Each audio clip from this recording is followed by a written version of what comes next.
Do I look like I'm running on 50 minutes of sleep? Yeah, right? No, you look good. Okay. Well, dude, I'm excited. Yeah, wake up. I'm excited. We've known each other a long time, but we've never actually like had a chance to sit down and shoot the shit except for passing at the expo or something like that. And we always talk on social. And you're in town. You're a very accomplished photographer. You're a businessman. You're probably an even more accomplished outdoorsman, which you probably won't give yourself credit for, but you kill some of the most consecutive big mule deer every single year, and that's not an easy thing to do. And so, yeah, man, you're an interesting fella. I don't know much about you except for what I've pieced together, and that's why I wanted you to roll through, and we can sit here and I just want to shoot the shit with you for a little bit. It's kind of the whole what we do with this podcast, and just sit down with people and get their stories, and that's what people are enjoying, and that's where we're gonna keep going with it. And so, something I like to do before we start is I don't know if you're a cigar guy. I reach out, I let veterans and law enforcement businesses, small business, send us product that we're able to give to guests. And these are two veteran companies. The War Machine, he has the Platoon cigars. He was a combat Marine overseas, deployed, got out, became a cop, got shot in the line of duty, got a wild, crazy story. So he sends us cigars to be able to give to the guests. And then Sea State Coffee is a local guy, a recon Marine. He's got his cold brews, which I'm going to send you home with. I know you can probably use those since you're running on probably an hour of sleep in the last 2 or 3 days of traveling and shooting in the mountains of flowers and everything else you're crazy doing with some roasted coffee beans. So, dude, why don't you just give me an intro and let's just jump right into it. Shoot the shit. Yeah, I mean, first off, I love everything about what you represent Well, thank you. from man to man. Like, I think in a lot of ways, we don't know each other on a very personal level just simply because Yeah. we haven't had enough interaction. Yeah. Doesn't matter. Like, I loved you from the moment I saw you, kind of Okay. deal. Yeah. Just from what you represent. Thank you. And I didn't serve, but I love this country. And I would, without question, in the snap of a finger, defend it or the people that live in this country. So, thank you for your service. Thank you. Appreciate that. And so I think it's really cool that you work with veterans and small companies that It's just, also kind of bring that to light. thank you. I feel It's special. Like, there's a lot of people that, I don't know, it's either taboo to some people or it's great. I think it's fucking great. Thank you. So, I just want to give people a platform. You know, as this grows, obviously, if there's a small business out there, a veteran or law enforcement, LEO, first responders that just want to, if I normally we have apparel, there's a really cool company out of Cali that we work with, an active duty cop, and it's just something to be able to give from Cali. He's just north of you, and but yeah, man, it's just I feel if more platforms did that and not everything needs to be about money, not everything needs to be about monetizing and trying to just help out where you can. And so this is our little thing of being able to support. If somebody hears it and wants to support a veteran company and in the cigars, cool. If you're into coffee, cool. So that's kind of the little thing behind it. So, you know, the interesting thing, for years I struggled with this, right? I am not a super social person. Yeah. As a matter of fact, I don't think people on social media deserve to know anything about my family. Mm-hmm. Like, fuck you. Mm-hmm. You deserve to know shit. And that's not because I'm arrogant. That's not because I think I'm somebody special. As a matter of fact, it's quite the opposite. I don't want the limelight. I don't want the attention.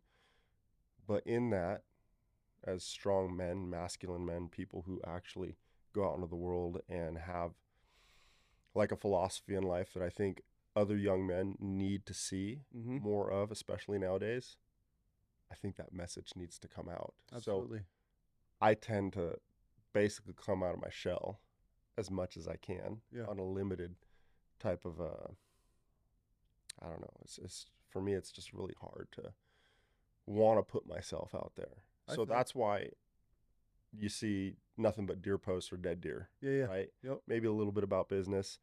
But the moment you start to see any type of success or anyone else projects into the world like you're doing well, they don't want to hear it. No. They don't want to see it. And dude, I have this tiny little account, right? People think I make all this money off of it, like I'm some pro hunter. Oh, you kill all these big deer. And for me, it's like, no, I'm just some dude that runs a business that likes to bow hunt. Yeah. I'm nobody. Yep.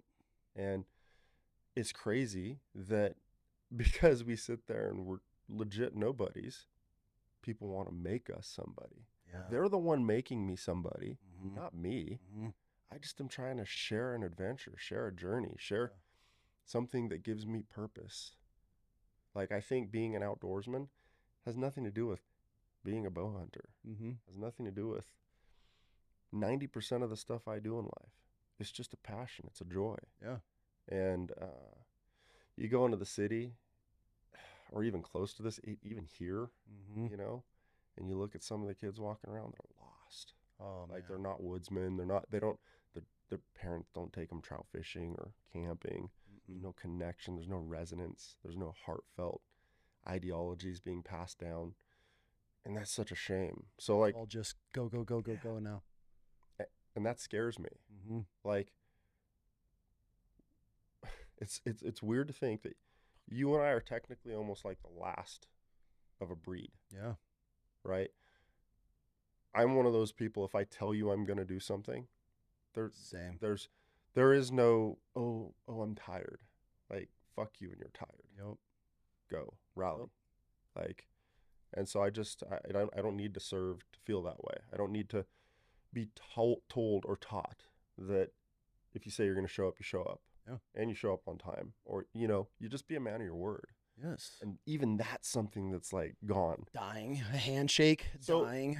Like, I've thought so many times, you know, these guys that are putting themselves out there on social media, kind of like, dude, you're fucking a weak pussy, and I don't know what you can or can't say. I really don't care. Say anything. I'm just here. looking at you, Yeah. right? And I'm just sitting here going, people need to hear this. Like, if you want to cancel me, like, go ahead and cancel me. I really don't sure. care. I'm tired of the way things are run nowadays. It's almost wild. sad. Mm-hmm. Like, take who you are and shut them off. As a matter of fact, cut your balls off, act like you don't have any, maybe stuff them in your mouth, and then thank somebody for stuffing them in your mouth. Yep. And then keep carrying your silly flag, whatever it is. Like, this is the United States of America.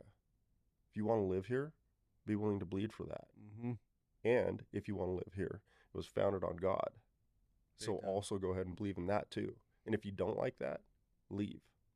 There's such a battle with both of those things. Dude. I feel like right now it's such like it's you know, going back to you saying, like, you know, we're the last of like kind of a dying breed, and I talked to the kids about it and the wife. I'm like, God, like these dads, I get so many dads that reach out and are like, man, how do I get my kids? I see how involved your kids are in the outdoors, and they're just waiting. You have daughters. Like, how are you getting your daughters packing out bears, and how do you get them into it? I'm like, you have to start them immediately, but instead you're giving them an iPad, you're giving them a phone because they're in their stroller, you're at dinner, and it's easy parenting. And then the second you're doing this at an infant stage, they're not going to want to go and fucking hike a mountain with a pack and just nut drag her up and down. I mean, you know how it is. This shit sucks. Like when you're hunting, like after it sucks. I'm not like, this is the greatest time. I've never been like, I really enjoy this. It's miserable, especially as a bigger dude, but you're there because it's a passion, something we love to do. But then when you start these kids at a young age where you got them in your pack, like, dude, there's pictures of her carrying her little pack, and I got the little one stuffed in a Kafaru pack. Yep. Because I'm like, let's go. Like, this is when we're learning. And then, hey, this is moose poop. This is how when it's dried out, it makes perfect kindling. And hey, this is the signs we're looking for. You see this? This is the way it was walking. Just a little shit that like we're just processing as we're walking and looking for sign or whatever it may be when you're in the woods. But now it's like slowing down and be like, hey kid, come here, look at it. You see how this pad it's moving this way? Okay, it's turning, like shit like that. Now these dads, even these outdoorsmen dads, they're giving the power, and I might get some flack about this, but they give the too much power of their raising children to their wives. And I feel a huge portion of it is these wives are so coddling and like, no, he's too young for this. He's too young for that. She's too young. They don't need to be talked to like this. You need to start raising adults immediately. And that's something we've always done in this house. We're not raising children. We're raising adults. And then I feel these parents get stuck. It's like having a puppy. And then all of a sudden now it's an 8-year-old dog, but you're still talking to it as it's a puppy. It's the same thing. I see a lot of these parents talking to these older kids like they're fucking toddlers. And I'm like, bro, you've lost it. You're on an iPad. You're not getting them out, boy or girl. If you have a passion, it doesn't mean you have to force them to do everything we love, but take them along, and it's going to become part of life. At least for us, that's how I've always done it. It's just life. Hey, we're going to go bear hunting. You're going to pack bait. We're going to be climbing this. Hey, we're going to go elk hunting. That we're going to be 5 days a minimum. Bring extra pair of socks, and then I pack. Figure it out, and then it's up to them to learn. It's up to them to fail and fall and win and loss, whatever those may be. And so that's where it's like, I feel for us as the last generation, a lot of dads are more putting, okay, cool, I'm off working all day and then or all week, and then I'm gonna go hunting on the weekend. I don't want to bring my kid because it's just it's annoying. They talk, they don't shut the fuck up. They want snacks and their treats and there's wrappers and everything that comes along with having kids with you on the mountain. It's easy to leave them home with an iPad now, and I feel like that. And then by the time they're like, oh shit, hey, you're 10 years old, you can hunt now. Come on, buddy, let's go hunting. And they're like, I'm not. I got fucking baseball. I got iPads. I got video games. I got friends. They don't want anything to do with it. And then that's where a lot of these dads reach out and they're like, dude, how do I get my kids started? I'm like, it's too late. If you're asking me and your kid's old enough to hunt, and you're asking me how you get your kids involved in the outdoors, and he's a young teenager, adult, it's too late. You can get them there. You can start a passion, but like you're going to be, now you're rewinding all that shit that kid's been lazy up to that point. You have to now teach him, hey, this isn't that cool. Video games aren't that cool. And it's a nightmare. I wouldn't even know where to start with that. Yeah, it's definitely a tone that you set. I mean, I truly believe that I don't think that the people that kind of circling back to what you said about pushing it back on the moms, a little bit more. A lot of people say, well, I work hard. I work, 60, 70, 80 hours a week. So a lot of people make excuses, and excuses are comfort. And most people will surround you when you're in a mode of comfort. My entire life, I've been told I can't. And this isn't like a story of bragging, or I think it's more than anything self-reflection. Like, if you want a path out, then what's your 10 to 2? In my opinion, like, I don't want to speak for myself because it's been my journey, but I don't have any grade school. I don't have any high school. I don't have any college. I have no degrees. I have a United States Captain's Coast Guard license, 100-ton master. Really? Mariners, merchant marine license. What did you get that for, if you want me asking? So at the age of 7 to 14, I sailed around the world with my family on a 58-foot sailboat. Okay, let's stop there. That's fascinating. What was that like? From 7 to 14, you said? So for 7 years, you traveled the world on a boat. Yeah. Where did you start? We started in Newport Beach, California. And just took off to what? And my dad's like, he's nuts. Like clearly. He'd never done anything like that. He didn't sail, and he didn't know how to navigate. Now, this is before sat nav, before GPS. They had Loran. Loran was, you're on this line, but that could be 500 miles this way or that. It's not accurate. It's just you're on this line. Okay. We didn't have any technology on the boat. Strike that. We had oil lamps, a generator that we could use intermittently, because we didn't have clean gasoline regularly back in the late 80s, early 90s. Down traveling the world, a lot of it had dirt and water in it. So we never ran the generator. And then we had a single sideband radio that took 6 C batteries. And we used that to confirm what Greenwich Mean Time was, so that way we could calibrate Greenwich Mean Time for the sextant. And the sextant we navigated the world with deck tables and sextant. Your mom was like, yeah, let's do this. Or my mom and dad, they split when I was like 2. Okay. And so, they remarried. My dad remarried when I was like 4. And we just he just kind of said, let's go. Really? Yeah. That's a really ballsy move to do. Have you seen that kid that sailed from Portland to Hawaii? Obviously, everybody's following that. I follow that guy. He's cool. He's kind of funny. He is very socially awkward, but great, just. But dig it. Good on him. He's doing it, right? Like, that's how you have to do it, is just fucking do it. And I've talked about it on this episode. People are like, how do you have this? How have you done it? You just have to. There's no talking about it. You just dive. And the quicker you dive in, the quicker the ball gets rolling. But I've been watching him, and I don't know anything about sailing.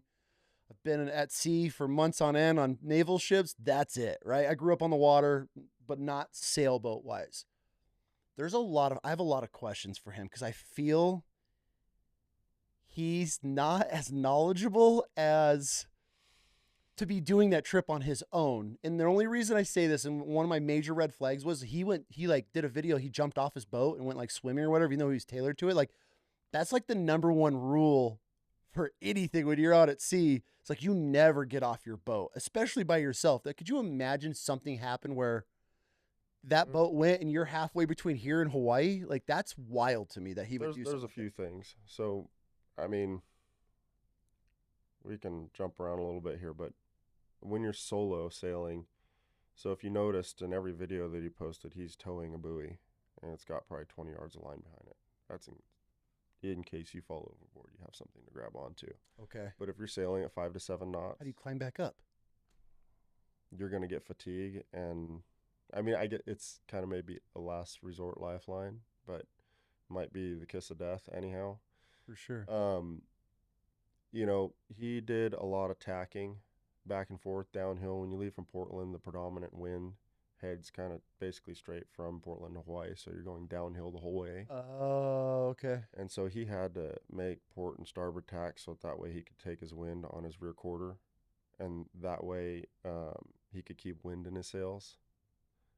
He could have gone wing and wing, put a whisker pole up, put a boom vang on the main, and Off you're going. just Because then and, that cuts and days or weeks off of your time, right? it'll way faster, way more efficient, like all the above. And what he hit was the high pressure. It's not quite the ITCZ, which is the intertropical convergence zone, which is an area in the tropics that, for lack of a better word, it's just dead calm, and it can stay that way for weeks, months. Like sailors have died in the past waiting for wind to come in the ITCZ. They run out of water. So he ran into the high pressure system and had no wind, so the boat wasn't really going anywhere. But I still don't recommend jumping off. It's not a smart thing to do. That to me is like a non-sailor that raised a flag for me. There was a few other little things, but I was like, man, by yourself, like that's a risk. It's a risk. One you don't want to take. I don't think that's in heavy weather navigation. Like for example, when you are alone, you generally want to pop up every 15 minutes. Even if you're sleeping, you take those little military naps. You know, you just go to sleep, pass out, 15 minutes, wake up, take a look around, see what's going on. Ships, containers, logs, you name it. Like there's just all kinds of stuff that can happen. And obviously you have to sleep while you're solo, but you really want to be as like attentive as possible and making sure that your surroundings are clear. I mean, going and disappearing downstairs for long periods of time or not really caring for a night is eventually can get you in touch. It'll get you in a tough situation. So, I mean, hey, more power to him. He's going to learn along the way. I think it's freaking awesome. Oh, 100%. I'm not knocking anything. Yeah. There were just things where, and then there was a day I think he posted where he was in some pretty rough seas and he got seasick. And I'm like, if you're getting seasick and you're doing this voyage on your own, you don't have experience. You're probably, and I could be completely talking out of my ass right now, but I feel like somebody that's making that trek from Portland to Hawaii, if you're getting seasick, like that to me was another red flag. I'm like, he probably does not have, and I know he says like, I've never done this before. He states it. Good on him. Like, I love that mentality, but like, that's not like, hey, I'm going to go hike the Appalachian Trail. This is, I'm going thousands of miles out to sea all by myself where it's big boy world. I mean, you're in it. There's no like, oh shit, let's just pull over and ride this one out. Like you're in it. You're in you save yourself world. Yeah. So that's why now that obviously we're talking on this topic, that's why I'm fascinated by this, because I commend the guy. I think he's good on him. He deserves everything that he's able to get from this because he did it, right? Like good on him. I don't know if it was just huge balls or a little bit of just ignorance or stupidity or what, but that's a trek. So back to you, dude. Okay, so you're sailing the world from the age of 7 to 14. Where are some of the places? Where were the most memorable places that you got to travel to? I know it's a long time, been a long time. No, it's as clear as day. I think that even when I am in my gallery, you know, and I'm all the photographs, all the artworks on the walls, people are like, "Where's your favorite place?" Like in Indonesia, for example, There's Okay. like thousands of islands. Yeah. Archipelagos for days. You'll never be able to explore them in 10 lifetimes. Yep. And each one of those little places will have something so amazing about it that Completely you'll different. want to never leave, or you'll want to go back again and again. But there's so many other ones that are amazing, it's impossible to return. Okay. That's what I've learned in my business of landscape photography Yeah. and in traveling the world. So I've been around the world a lot and been to a lot of countries. Um, that's the one thing that's very challenging. It's kind of like, say, pick your favorite food and live and die on the sword with it. Are you gonna Yeah. eat tacos for the rest of your life? No, you're gonna sick of No. it. And it's cliche to say Bora Bora or Kauai or Australia or New Zealand or something like that, because really, at the end of the day, they're not the most amazing places. The most amazing places are the ones you go to where there's not a soul around, Mm-hmm. and maybe nobody's ever even touched sand on that beach, because when you look at it, it's all untouched. Mm-hmm. And you dive in the water, and there's just a plethora of marine life. Like Your we fish used to, tank, you know, yeah. we used to literally, I would go out and collect lobster, crab, spearfish. I'd hunt in the jungles, learn what different plants you could eat in the jungle, and I'd go grab them, bring them back to the boat, and we'd eat them. We'd carry staples like 50-pound dry bags of rice, obviously, Mm-hmm. beans, some canned goods. But to get vegetables or fruit was kind of a scarcity. Lettuce, Yeah. lettuce and tomatoes. That's something I didn't. I don't think I had lettuce and tomatoes in 7 years on No that period. shit. No Okay, so these are things you don't refrigeration. think about. Yeah.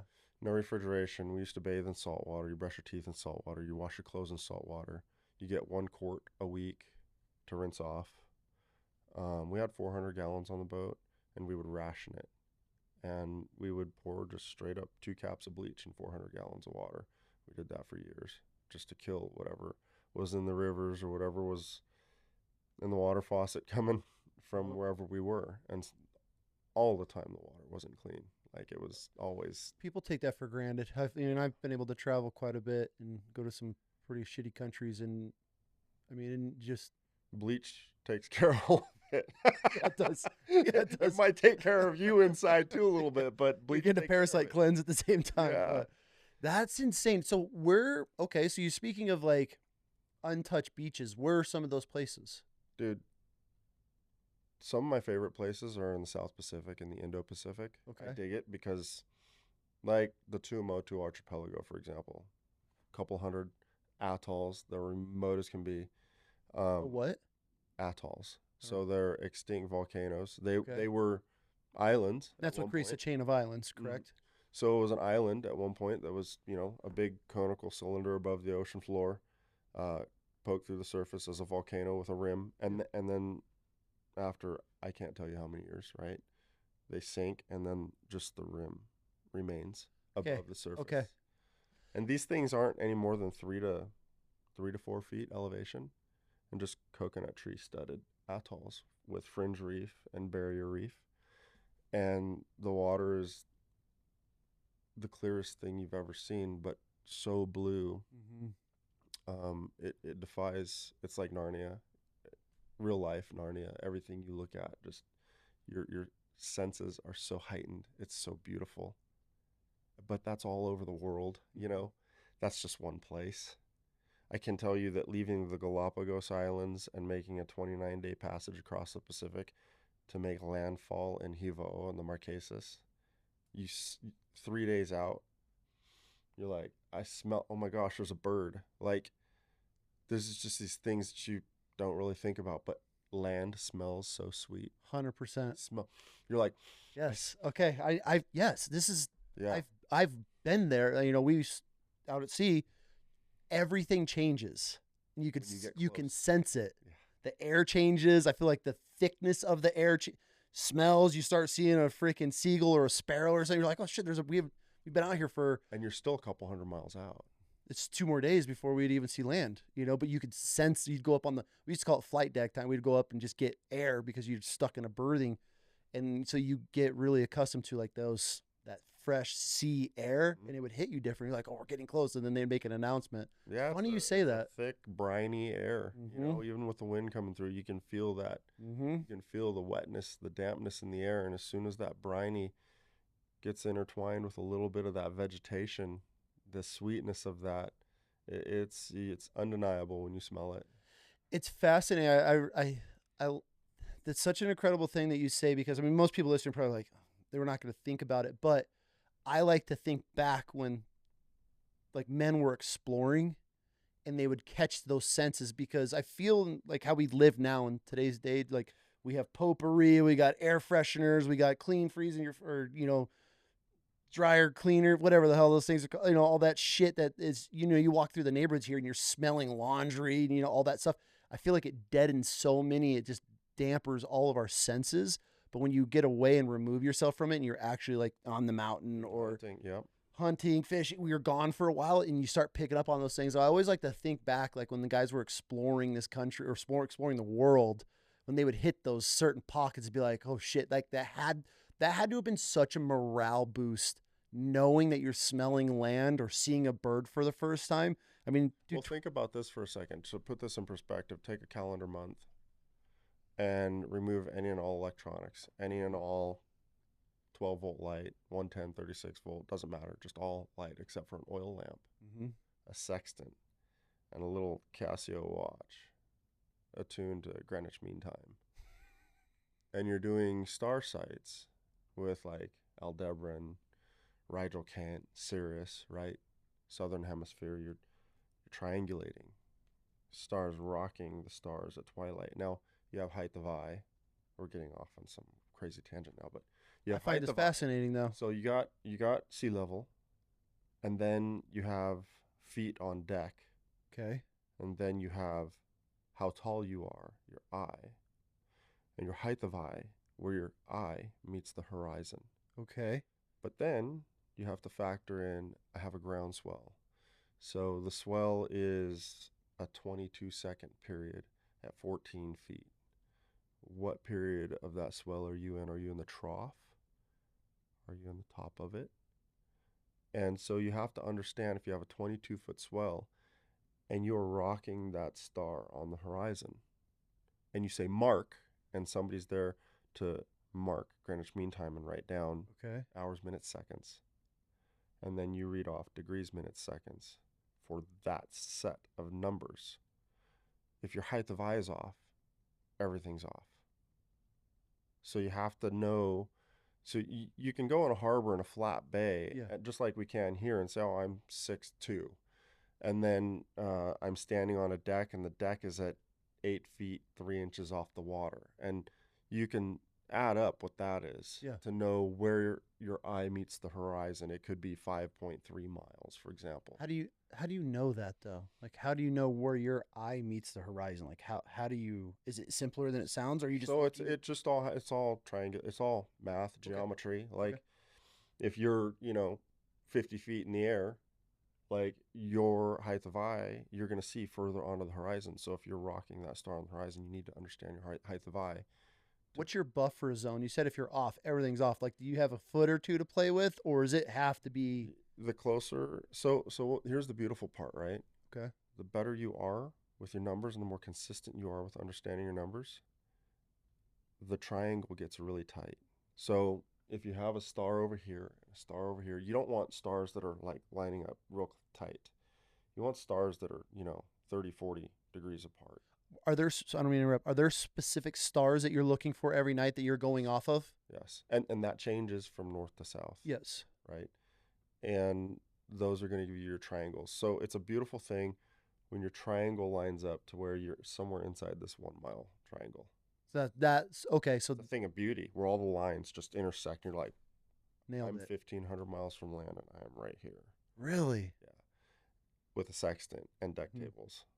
And it's a wild thing because after a month at sea, now go ahead and say, oh, I smell that land, Hmm. and the triangulation over the last month has led me to this point to where we're close.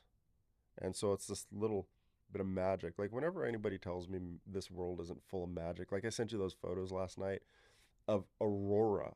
Hmm. Dude, Aurora was dancing above the Sawtooth Mountains with peak balsam root and just football field acres of this soft, buttery yellow lupin, bush Hmm. lupin everywhere with red aurora dancing over it. I'm like, I think about moments like that in my life. I think about the Tuamotu Archipelago. I think about gathering food in the jungle. I think about being in the San Blas Islands in Panama, off of the Atlantic coast of Panama, 100 miles south of Cologne, where the Panama Canal is, Yeah. and going up the Diablo River with them, and we spent a year there, um, praying to the spirit of the forest to fall a tree. It was like this 150-foot tall sablewood tree, and it was like at the bottom, at the base, it was probably like 8 feet in diameter. It was huge. But they wanted to make a community village canoe, and they pray to the forest because if the forest doesn't grant them permission, they'll kill this big tree that weighs I don't know how many tons. Like, the wood is so wet that if you pound a nail into it, it'll squirt back at you. So it's really heavy. Mm-hmm. But they have to dry it really slow because they're in the jungle. So if they don't pray to the forest, they feel like they've had logs split in half and they just wasted this huge tree, but they're so connected, right? Yeah. And they all get around on these log canoes that they hand build, and they take months Oh, yeah. to make because they start a small fire around the sides all the way up and down it, and this thing slowly starts to dry. Slow. They put a fire on top to burn out the center. Slow. Everything is slow. Nothing fast because then it'll split and crack. So we're talking a process that lasts months to even a year. And they slowly just hew them, and they feel like how thick the hull is, and success and getting that into the river. So like being amongst the Kuna Indians, there's magic everywhere. And that in this society that we're so lost as a culture, as a people, to think that it says to dumb our lives down so much to the point that we believe in liberal or conservative or right, wrong. That's all wrong. It's all wrong. And there's magic surrounding us in every direction. That's why when people come up to me with something as stupid as, how did you kill that deer? How do you get so many deer with a bow? I'm like, oh gosh, guys, if you open your heart, and this is the thing, like, as a very masculine man, I don't go to the gym and lift heavy so I can stroke my ego, so I can lift heavy weights. I don't care. I'm doing it so I can set an example for my son. Absolutely. I want my son to see a strong man. I do it so I can go up the mountain and be capable and not bitch out. I also do it so that way I can partake in this life for a longer period of time, because when you get 70, 80 years old, what takes people out is falls, breaks, and infection. And I want to maximize how much I love being here. Yes. So it doesn't have anything, the ego, throw it away. I could care less. I don't care how much I can lift. I don't care how far I can hike. None of that matters to me. What does matter to me is how incredibly beautiful this world is, how amazing these moments are. And doesn't matter how masculine you are, how war decorated, or how many tattoos you have, or how much you lift, or how many deer you've killed, or how much money you've made, or none of it matters. Open your heart, which means try to find spiritually who you are. Open that up, and everything comes your way. For sure. Like, God provides everything. He provides the money, he provides the food, he provides the deer, he provides the circumstances that surround you being successful. Absolutely. And it just requires you to say to yourself, when you look in the mirror, thank you so much for getting yourself this far. Thank you for believing in you. God, thank you for being here for me and being within my heart. And like, there's abundance. Now, there's suffering in those lessons, I believe. There's a lot of things that I went through that's just crazy suffering. And people would sit there and say, that's not God. Like, God wants you to suffer. And I sit there and think, yeah, he does. He wants me to suffer to realize that if I do have abundance, I understand how to treat that abundance. Because if I just went through good times and everything was just like big flowery meadows, you wouldn't realize that the desert is even there. I think that the rough stuff that we go through as men truly set the tone and precedence for when we're abundant, we understand how to treat it. And I think that if we stroke our ego too much, be taken away like that. So just kind of travel through life with a little bit of grace, travel through life with an open heart, be willing to just know that, hey, I could be wrong at any moment, but here's what my life has taught me, to be consistent enough to say this is what I should do given this circumstance. Yeah. And that's how I roll with it. So I don't think in terms of when people say anything about hunting. To me, hunting is kind of like the smallest thing on my radar. For sure. It's like it's just something I do, Mm-hmm. you know. Even here's another point.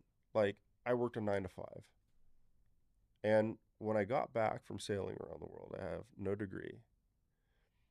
You People said would you didn't hire even go me. to high school, right? No, You didn't do any. You were just on the water your whole life. my life was on the water. Nobody would hire me. Like nobody would hire me. So when I was 18, I got my captain's license and I started running fishing boats Okay. because nobody would hire me. Mm-hmm. Uh, and I was a really hard worker, and I started winning a lot of tournaments, like these big Marlon tournaments, and there were Really? money tournaments. Do you relate the success to being on the water? Because I mean, do you or no? Part of it, like Okay. you're hunting on the water, you're hunting on land. It's all hunting. You're reading Mm-hmm. conditions. You're looking at bait. You're looking at like structure, how it holds. You're looking at color, like if it's slightly off color here and it's bluer here, and Okay. where are the birds flying, what direction, what does the sea smell like. You can smell the oils in the bait fish from long distances given the wind. So sometimes I'd go at 20 knots tacking back and forth up and down the crosswind, right, cross swell Yep. in the trough. People would look at me like, what? I'm like, I'm trying to smell where the biomass is. People That's think life. that's crazy. Yeah. And that's life. And then looking at the directions the birds are flying, how whether currents against wind or whether currents with wind, and how the animal life is behaving based off of that and where I should go. It's all reading everything. Yeah. It's feeling that, again, opening your heart.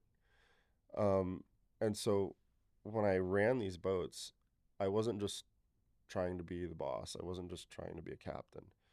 Yes, you have lives in your hands. Yes, it's your obligation and commitment to make sure that all souls are safe.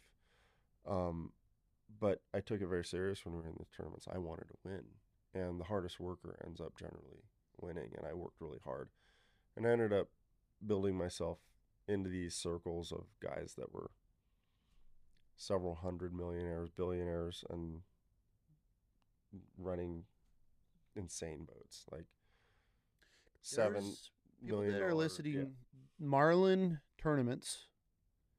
There's huge money. I mean, $1 million rewards in these Marlin tournaments. So these guys are rolling in with multi-million-dollar boats, crews, full staffed crews that are these guys. That's all they do is chase Marlin, and they're traveling the world. They're going all over South America, to the U.S. everywhere. I mean, Hawaii, they're everywhere yeah. fishing these tournaments. So the fact that you're playing with the big boys, It opened the doors up for me in ways absolutely. that, so I ran a boat for a guy that was a big money guy.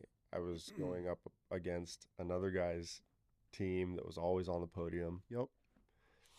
And it's interesting. He came up. I won that particular tournament at the banquet awards. He's like, "Hey, fuck you." Oh, I was really? joking. Yeah. He was playing. He's like, "How are you winning all the time?" I'm like,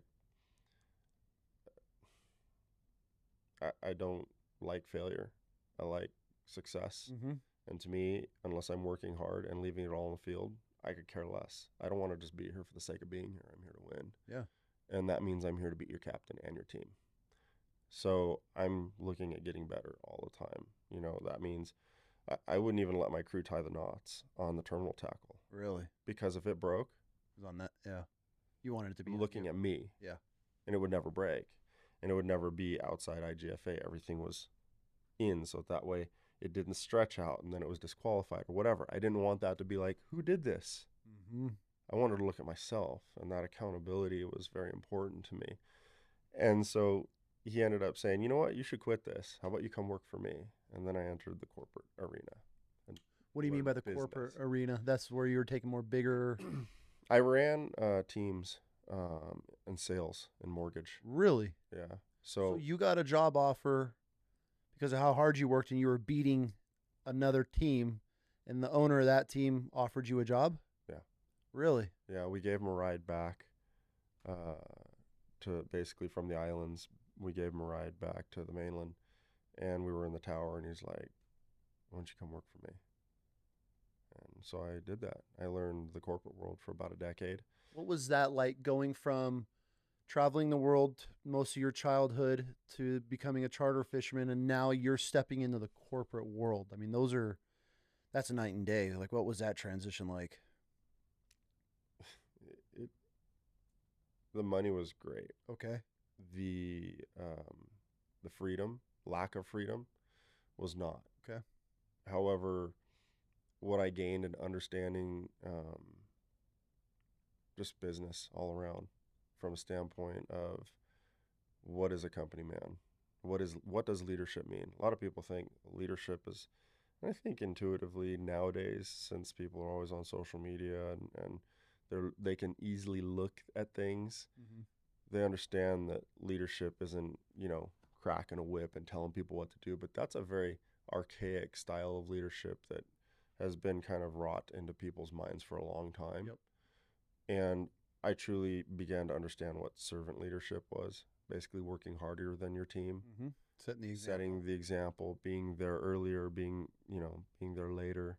When they got there, you were already there with like coffee or something like healthy to eat, and like, are you guys ready? Like, let's go. Like, I got everything cleared up. We're ready to go. Like, hey, I took care of that issue you had on that one. You're just always on point and working hard, making sure that if they don't believe in you, eventually they would believe in you. Okay. And through that consistency, they end up walking through walls for you.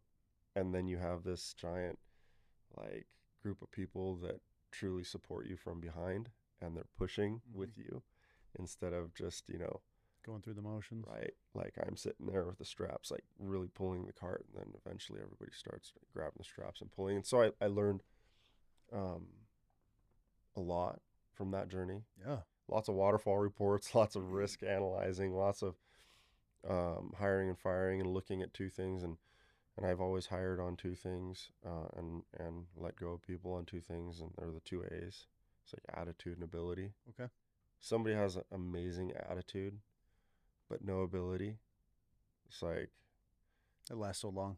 it only lasts so long. And then inversely, if you have, all the ability in the world, but you have a crap attitude, then you're cancer. Cancer is You're big. gonna just ruin the whole team, and everybody's gonna feel the effects of that. Mm-hmm. So I don't care what anybody possesses. I don't care what degree you have, what skill set you possess. I care about what attitude you have, and do you have an ability that I can coach? Can I coach you up? And if I can't coach you up, then I'm gonna coach you out. Yeah. With like a performance improvement plan or kind of Yep. something of that nature. Like, we're gonna figure out whether you're putting in the effort. And now if effort's there and engagement's there and your attitude's there, but you just don't have the ability, then we're gonna get you out. And Yep. same thing with What was the corporate world like? What type of sales, if you don't mind me asking? it was mortgage. Oh, okay. Yeah, it was mortgage, high volume mortgage sales. Got it. And so I just learned a lot in that until I kind of came full circle in my life, going, what am I doing? How? And you said it was about a decade. Yeah, yeah. So did you wake up one day and I mean, do you have a family at this point or? I did. Okay. Yeah, I did. So back to the beginning when we first started out, you talked about something that I thought was very important, where, whether it's a man or a woman, doesn't really matter. You get so busy and you're like, I'm too busy to take my kids out. I'm too busy to do this. I work so much. And the excuses kind of pile up. There's a lot of things that we can do. And a lot of people, there's no doubt people are going to watch this and they're going to shit on me, right? That's just the nature of Social. humanity. Yeah. They're just like, I don't want to work that hard. Absolutely. Or I don't want to do that. That's just the road is too rocky. It's too difficult. But the thing is that once you get past it, it becomes easier, and then it becomes normal. Mm-hmm. Alcohol, get rid of it. Mm-hmm. Like, it's killing you inside and out probably faster than you think. Oh yeah. All the things that you and I know about, like get sun, get exercise, eat healthy, get rid of all the processed foods, get rid of alcohol. So clean those things up, make sure the pillars of health are a foundation in your life. Yeah. And then once you've kind of got that under control, like let's say you work 10 hours a day. You can still go to the gym before. You can still come home. You can still spend time with your kid. Mm-hmm. You still spend time with your wife. But let's say from 10 p.m. to midnight, instead of staying up late and binge watching a Netflix series or being at a bar with your colleagues that also hate their jobs or what they're doing, stop the bad habits, stop the excuses, and start somewhere and say my 10 p.m. to midnight or 10 p.m. to 2 a.m. Nobody needs you. Like nobody requires you. Nobody cares what you're doing. So what are you doing? And one day isn't going to make a difference. Yeah. But a week, something might start to take shape. And then a month, something will take shape. And then after a year, you're going to look back and go, oh, wow, I created something. Absolutely. And then if you're really in love with it, you'll start doing things like your mission, your employee handbook, you name it. You just slowly chip away at this giant that seems impossible with a day job to approach. But you quit the bad habits. You decide what your 10 to 2 is. Nobody needs you. You work in silence. You stay dedicated and disciplined. And you build something. And that's what I did when I was in that corporate environment. I picked up a camera, started taking pictures. I'm like, I'm going to open a gallery one day. When I told people that I'm going to sell a photograph in somebody's house for 50 or 100 grand, how many people do you think laughed at me? Every one of them. Every single one. You're crazy. Stay here at this comfy mortgage job. You're making $1 million a year. Just do that. Makes sense, right? Like it's good money. It's consistent. You could be here forever. You're a company man. Just like you've never done this well in your life. At what cost, though? My life. Exactly. My life. Waterfall reports, 14 hours a day sometimes, like working for the team, like grinding hard. The 10 to 2 was really hard. Then I had like a little baby boy. And I'm like, I got to start somewhere. And so I had taken photos when I was young. Yeah. But I kind of went away from it when I was trying to figure out what to do as a man. And then I came back to it. And I've always been in love with how beautiful this world is. Sure. Like the magic that's in it. Just wildflower blooms, for whatever reason, are some of my favorite because they're so fleeting. They're never the same. And you can't just go back out there the next year and see it. Time sensitive, too. I mean, they're peak for like 2 days. Yeah. Days, and then they wilt and it's gone.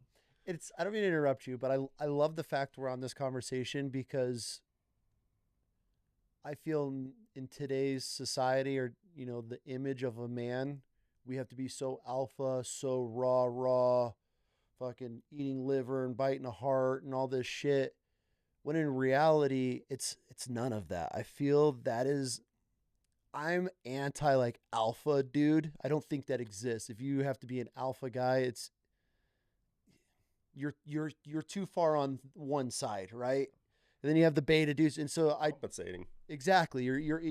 These guys, and then especially the guys that have to go to these alpha classes and learn how to be alpha. If you have to learn how to have somebody scream at you to be an alpha male, like you'll never be an alpha male. Which in a sense you don't even need to. Like I look at you, dude. You're a big ass dude. You hunt. You've traveled the world. You've made millions. You've done it all. But like here you are taking pictures of flowers, and that's what brings you joy, and that's what you have fun chasing. And so I love this conversation because it's especially for the younger generation, like these young teens think that there's such a Andrew Tate image and you got to be this, you got to be that, which I'm not knocking that guy. But it's just, dude, you can be a good man. You can love your family, respect your wife, treat your kids with respect, and fucking love taking a picture of a flower. And there's nothing wrong with that. You want to know kind of like the dichotomy that exists within me? Yeah. I'm sure it does you too. Is that I know I'm a killer. I know I was meant for war. And I know that if I'm called to act, get out of the way, stay clear. Yeah. Like there doesn't need to be anything said. We just simply know what we're capable of. Yep. And choose not to be that. I choose beauty. I choose love. Mm-hmm. Because I think being more Sigma is really where you want to be. You're happier. I'm not talking the beta fucking soy boy shit. Right. But when like you look at my phone, dude, I have more pictures of flowers, fruit growing in my backyard, bees, butterflies. Go on my phone and tell me that shit's gay. It's just not. You know, Life. it's life, and that's something that I've created, and I created in our backyard, and I'm able to enjoy it. Wasn't always like that. I went through your phases, and I think that's part of becoming a man and growing and evolving as a person and becoming a better person. Is like I don't need to be raw. I don't need to fight the world. I don't need to walk around pounding my chest 24/7. It takes too much energy. Because there's always somebody that's going to be able to beat us. Yeah, there's always somebody bigger. There's always somebody badder. There's always. It's like I don't even care. I don't care. Mm-hmm. I just know that if my life depends on it in that moment, especially if it involves my family, I don't even really care about myself. Yeah. I know that if I'm lucky, I have, a good 40 years left. And that's barring anything happening in between there, which is probably highly likely given that I'm just crazy and a nut job to begin with. Yeah. So it's she laughs because she knows. Like, it's like the only thing that could get me fired up is if somebody attacks my family. And then it's like, I don't even care about myself. Like, everyone's going to die around me, including probably myself, while I'm involved in whatever I'm doing. But that's it. And so I don't care about the machismo or any of that. The bravado, it means nothing. And alpha, like, and in that same vein, it's crazy because that whole Andrew Tate, everything he says, dude, that lives in me. Yeah, he's got good messages. I think there's some things where I'm like, I'm not like, I don't follow, I'm not a fan, but I see his stuff and I come like, be a man, treat a woman with respect. But I'm sure there's the whole left side hates him, and I couldn't get into him deep enough. But like what I see of his message, like work hard, build a business, like work for yourself, fuck the government. Cool. I support all that. Yeah. But I think that, that's for attention, right? If you want to go all the way to one side to garner attention, boy, we can do that right now, right? We can truly get nuts and start saying what candidly is on both of our minds. It lives in my mind. The stuff I want to say to people, I don't say. Yeah. Because you kind of have to figure out how to articulate a message that will convey your point in a way that people, at least say maybe 70% of people, are willing to digest. Yeah. There's still going to be a bunch of people that are like, oh, he thinks he's so whatever. It's just the questions I get. Here's the kicker. You too. If I were to put on blast everybody in my DMs that asks me how to deer hunt, even well-known like blue check, freaking I'm Mr. Killer, the people in my DM, like, dude, I am, it's like I'm a freaking OnlyFans girl for hunting. There you go. There's another business. Dude, it's not even funny. Yeah. And then I'm like, that's why I created the app. I'm like, just go get the app. But nobody wants to, like, well, there's plenty of people that do it, but there's a lot of people that they want the easy. They'll go in there and they'll check it out and they'll be like, oh, I don't need that. But yet you go on their shit and you're like, bro, you don't kill fucking anything. Yeah. You need my help more than anybody. That, like, go look in the mirror and quit asking me all these questions. I actually don't mind the questions. Yeah. But it's the ego part. It's like, I have no ego in this. Yep. To me, there's no ego in death. There's no ego in killing anything. There's really not. And I've mentioned it before, like, we're sitting here on piles of bear rugs and shit. Dude, I don't get joy when we kill a bear. Like, it's not, there's times where I have like a target bear or target animal and everything lines up. You know how it is, bro. When you watch something for a couple seasons and it happens, like, yeah, it's exciting and thrilling. But like when I watch a bear die, it's like, even with the kids, I'm like, but it's just that moment, right? Where it's just for me. Right? I love it. I'm never going to stop it. But that moment, I'm not like, oh, fuck, you killed it. It's like, dude, it's a badass animal. It's roamed these mountains for its whole entire life. It's wintered through how many winters and seasons and Way hunters and harder than we are. yeah, dude. And so when I pull that trigger, and even with the kids, they know like it's a special moment. It's not an eagle thing. And I've guided enough people, and you see these guys, and she actually got to learn a good lesson on a hunt where I took her on an arch or a rifle bull, and I had a client, and she killed an antelope opening day of rifle season here for elk, and I call my buddy, and bulls were screaming. Anyways, he's like, "Dude, come help me find a bull," and we find this really good bull. Anyways, this guy hands her his camera, and he's like, "Here, kid, just photo, film, and whatever." So she's following me. This dude shot this elk. I want to say it was 12 or 13 times. I mean, he had to reload 4 or 5 times. The thing's laying there, it's gasping. He's like laughing and joking, and like she's looking at me, and there was no respect. And to me, and that type of shit, it kills me, dude, because this animal, that's a God's creature, right? The last thing I ever want to do as a true hunter, a true outdoorsman, a true killer. Like, I don't consider myself a hunter. Like, there's hunters and there's killers. There's a difference in the two. Hunters are these guys that are just, they're out there, grip and grins, cool, kill a couple things a year, whatever. As somebody that legitimately just kills shit, like, I don't want to see anything suffer because I respect these animals. And so she got to watch a whole other side because she's never seen me laugh. She's never seen me like, oh, we'll get it, as this thing's leg hanging off. Like, I go into pure blood mode. If something's wounded, I will kill myself to put that animal down as fast as possible. So for her to watch this guy and like laugh and joke, and he's just taking his time and and like it was a really good learning lesson for her, because I explained it to her. I go, that guy right there, one, doesn't live here. He's not in the Western states. He doesn't respect these animals is the biggest thing. And two, he's a paying client. He's not out here on his own. He's not grinding it out, and he's not doing everything he can. We walk him in, there it is, shooting sticks, do your thing. All you gotta do is make one good shot, and can't even do that. But it's just, he's never worked. There, you could tell people that never have put in hard work and have studied animals, have lived with these animals, or on the mountain with these animals for a whole season to maybe draw your bow back on one. Those are the type of people that have never experienced those, because the people that do, you're going to be like, fuck, I know what that animal goes through. I know how it lives. Like, now it's my job to put it down. And so, yeah, it's like, it's one of those things, like, you see these guys, and some people think it's funny or cool when they kill something and have no remorse for an animal. And I'm not saying I'm going to sit here and burn sage, and I'm not at that stage in my life, but it's a respect thing. And you could immediately tell who has respect for animals. And that's why I hate when hunters get such like a bad rap over trophy hunting, and because they'll show some idiot shooting an animal, and it's like horrible footage, and it's like, yeah, it happens, it's part of sport. I mean, we've all wounded something, but it's our job and to do our due diligence and put that animal down as fast as possible.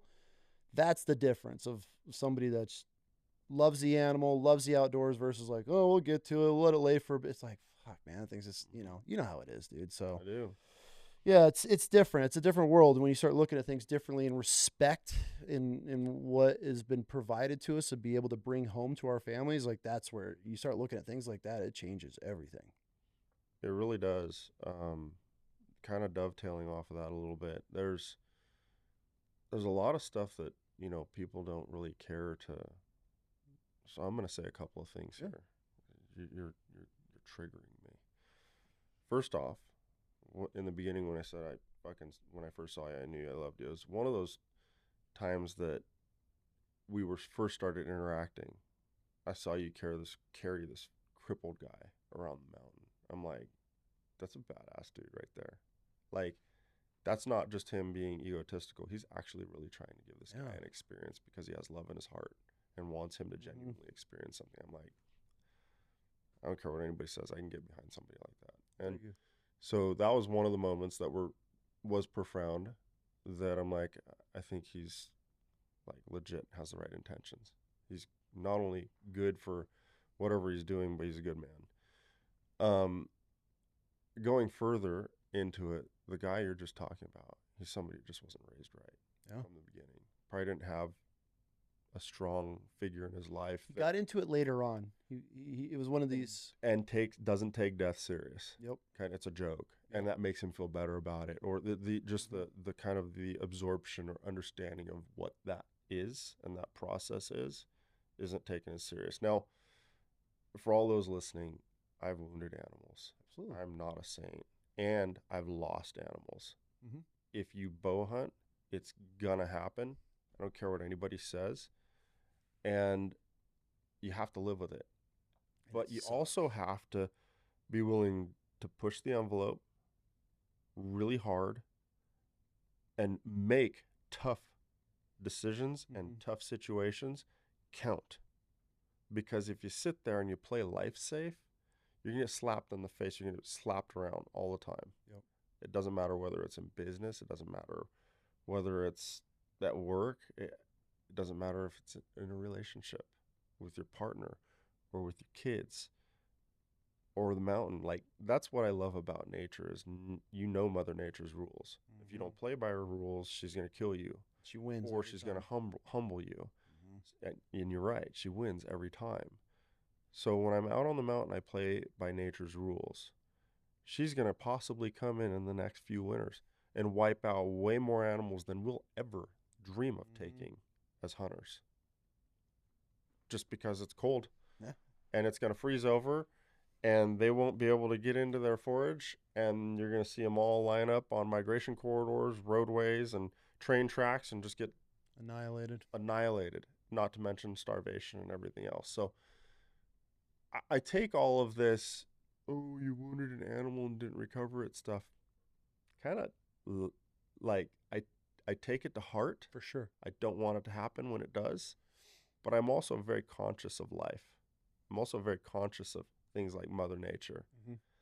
There's no way for us to sit there and, if your intention is to go out into the field and take game for your freezer and your family, you need to go out there knowing that your intention is to make sure that you harvest the animal that you're after. But that doesn't always work out that way. And you got to be able to live with yourself with it, or else just quit. Don't do it Mm-hmm. because it's going to happen, period. Mm-hmm. And I go out there, and every year I get my animal because I really engage in making sure that I do the job and do it right. Now, if I have a bad hit, I'll do everything I can to recover it. I'll spend days trying to find it. Mm-hmm. And if I can't find it, and I usually give it 3 days, I'll usually run 3 days hard.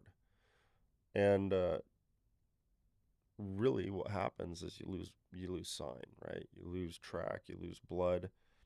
You don't see any birds, and after a while, you're like, okay, I'm either gonna tap out, call this tag done, and go home, or you're gonna go finish what you came to do, finish what you start, right?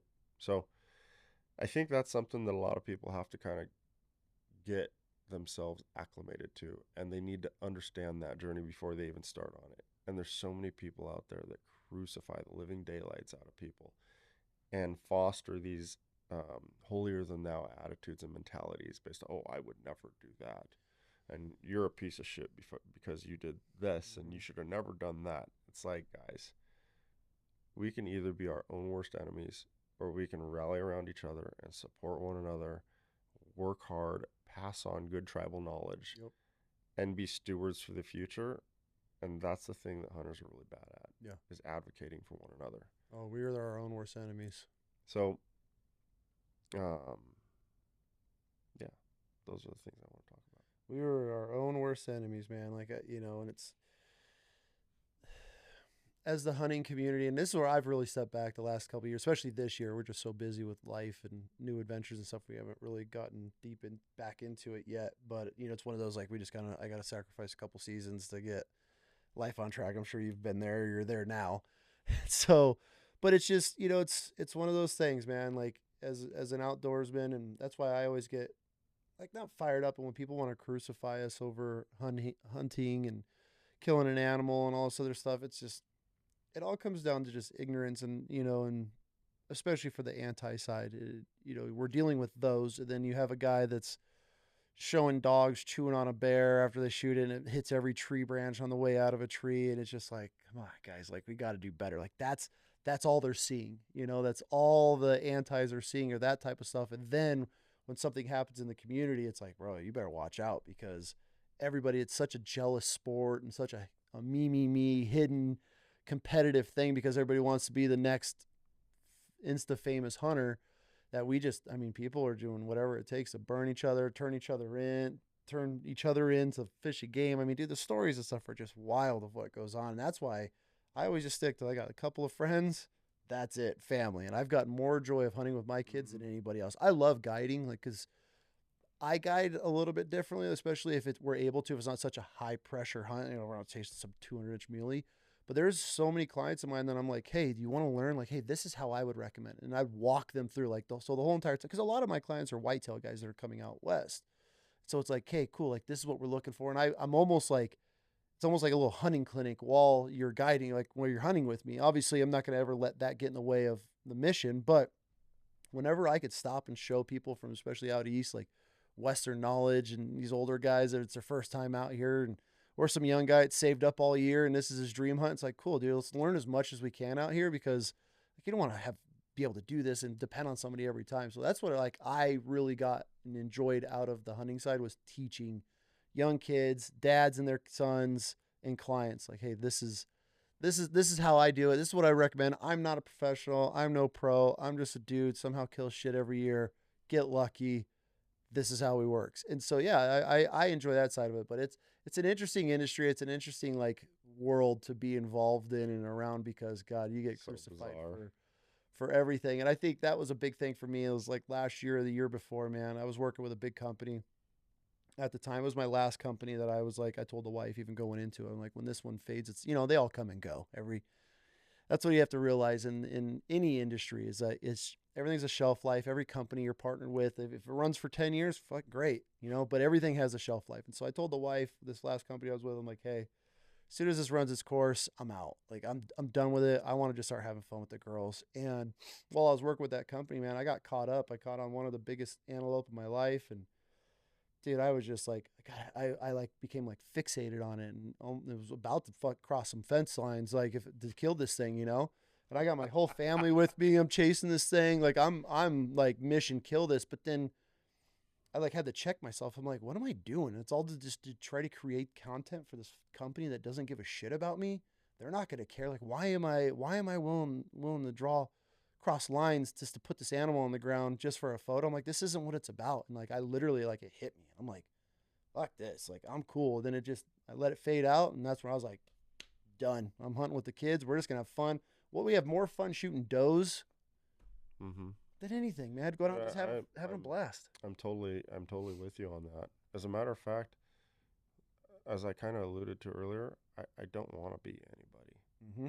I don't care to Life's so be much more anybody. fun when you're not. Yeah, I started shooting self videos, and did production kind of like earlier on in the DVD Yep. era. Yep. Bass Pro Shops, Cabela's like kind of distributing them, and I don't know, I got tired of it within like 3 years. I'm like, forget this, Work. and I'm like, I'm over it. I just want to go out and hunt. And if somebody wants to send me some stuff because Yeah. I do this, then cool, that's Mhm. fine. No promo codes, no, none of this is trash. Like, Yeah. I don't want anybody thinking that I'm some paid mouth. I will never just be some paid mouth. I either believe in it, Yep. and if you like it, get them. If you don't, it doesn't matter. That's how Whatever. I've always been. And the kind of the interesting like dichotomy with all of this that I think exists is that people really think that, like, there is actually a large number of people think that I cheat. Oh yeah. They think that it's not possible with a bow. You must shoot them with a rifle and then put your bow next to it and like poke an arrow in it and then stage it. Oh, you have a guide. You have a bunch of people year round looking for stuff for you, and then you just go in and shoot it. That was a guided hunt, and oh, you use thermal. Um, let's just put it out there right now. I will not use thermal Yeah. anywhere where it's illegal. Yep. If it's legal, I will use it. 100. It's the greatest tool. Well, here's the funny thing about it. As a bow hunter, it's a fun tool. Yeah. But if I'm being 100% honest, it's not a game changer.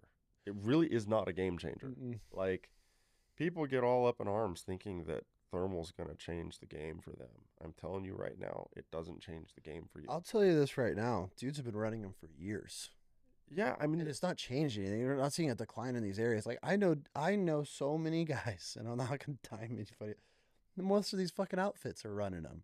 And it's like, okay, cool, you're successful. You might be able to find it, but like, you still got to shoot the fucking animal. You still got to stalk it. You still, everything still has, all the stars still have to align on it. I have no idea why people get so fired up about thermal. I'm like, this is nuts. Especially, and then, I mean, especially if you're hunting in the south. I mean, dude, it's hot by 6 in the morning. You can't thermal anything anyway. Everything's glowing. So, yeah, I know some guys that are pushing boundaries with them, but thermals have been in the game for years, and people just are now thinking like, oh my god, it's gonna change it. It's like, bro, everybody's running them. Everybody's running them. I don't even. To me, I consider it extra weight. I won't even care. It is. I'm just like, forget this thing. Like, Mm-hmm.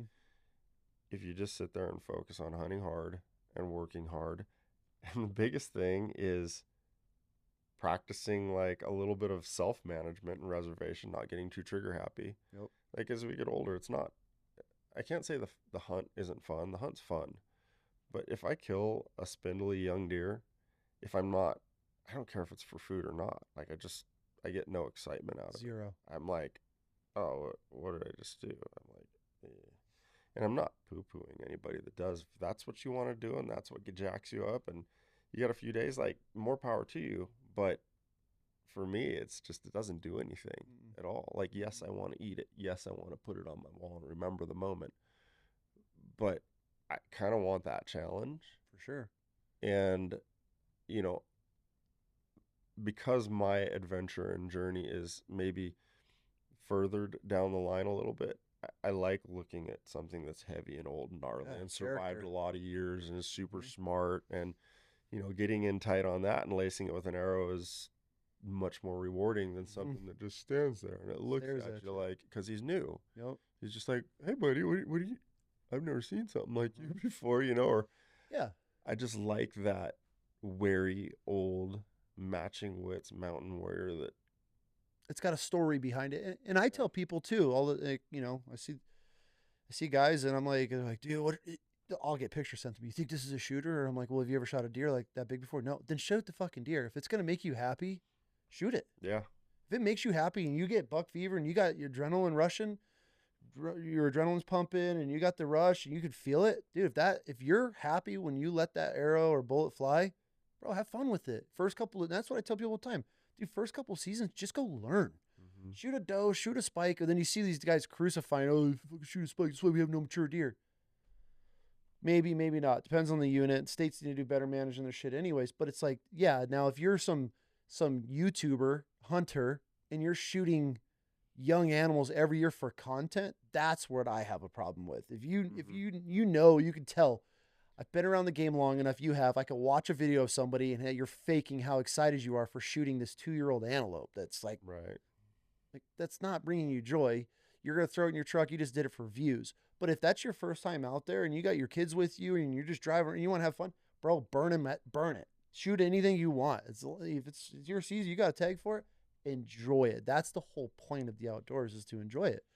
But yeah, I'm with you. Like me, I go hunting with buddies. I get invited places, but dudes are like, yeah, dude, let's go muley. I'm like, what's the average size? They're like, and I'm not saying I'm better. I just got ruined by guiding so much giant, heavy animals.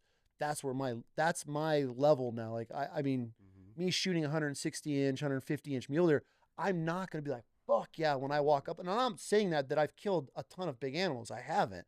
But I've been around it. I've guided. I've been in. That's my standard now. Like, that's what I want. That's where, when I'm with a client, I can't even look at the deer because I'm shaking just as much as the client is on this giant. That's what gets me going. But then when I get invited somewhere, like, oh, we could go shoot like 140-inch, 150-inch muleys on this ranch. I'm like, then I'm not one. I just don't need it. And I'm not. And I just saw people like, fuck, must be nice.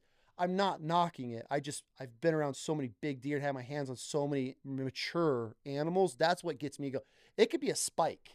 Mm-hmm. If it's a fucking 8-year-old mule deer, got a big Roman nose, big gray face on him, saggy chest, and he's a Forkosaurus, I'm burning that fucker to the ground because that's going to get me going, because it's a maturity thing for me. It's an age. It's not even a size. It's an age thing.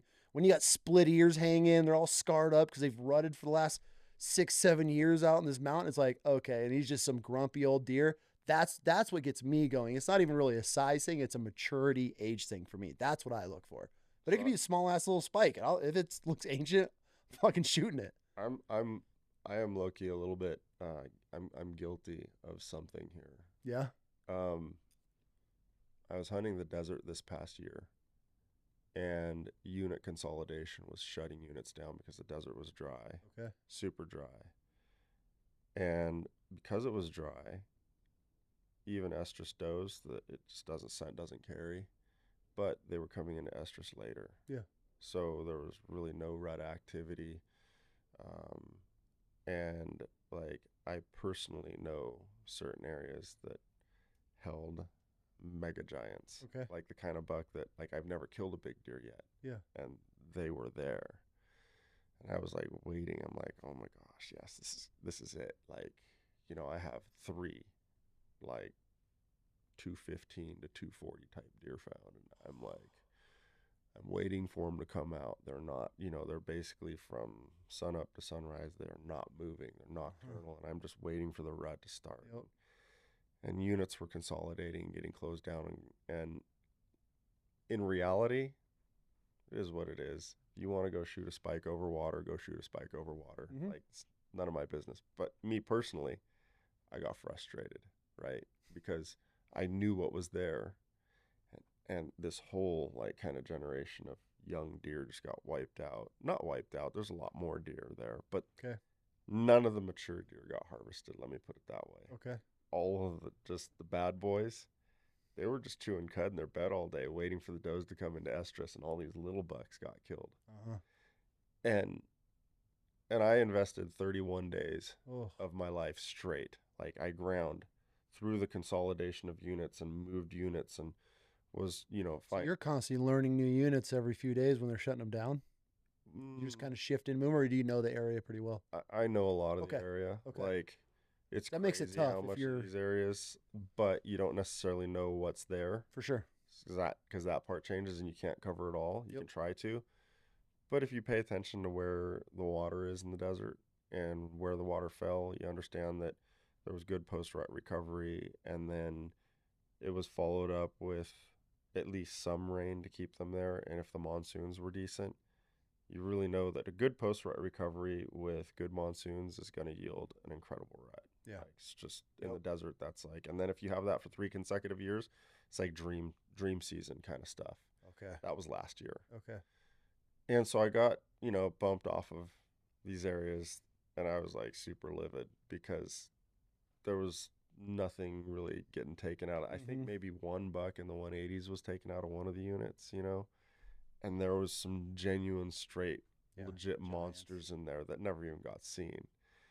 That kind of fires me up, but again, like it's not, it's not my concern what somebody else decides to take. And I made a post about it, dude. I took so much heat for that. I mean, they started meme pages about me, and like we're just talking shit. Like, dude, I have like the meme army after me. It's Really hilarious. Yeah, it's actually funny. And I don't even care. I could care less. I'm like, cool. Any publicity is good publicity. Like, it just doesn't matter to me. But what were they so mad about? oh, I think I'm too good. Not I don't hunt water. I must be too special, or he doesn't kill.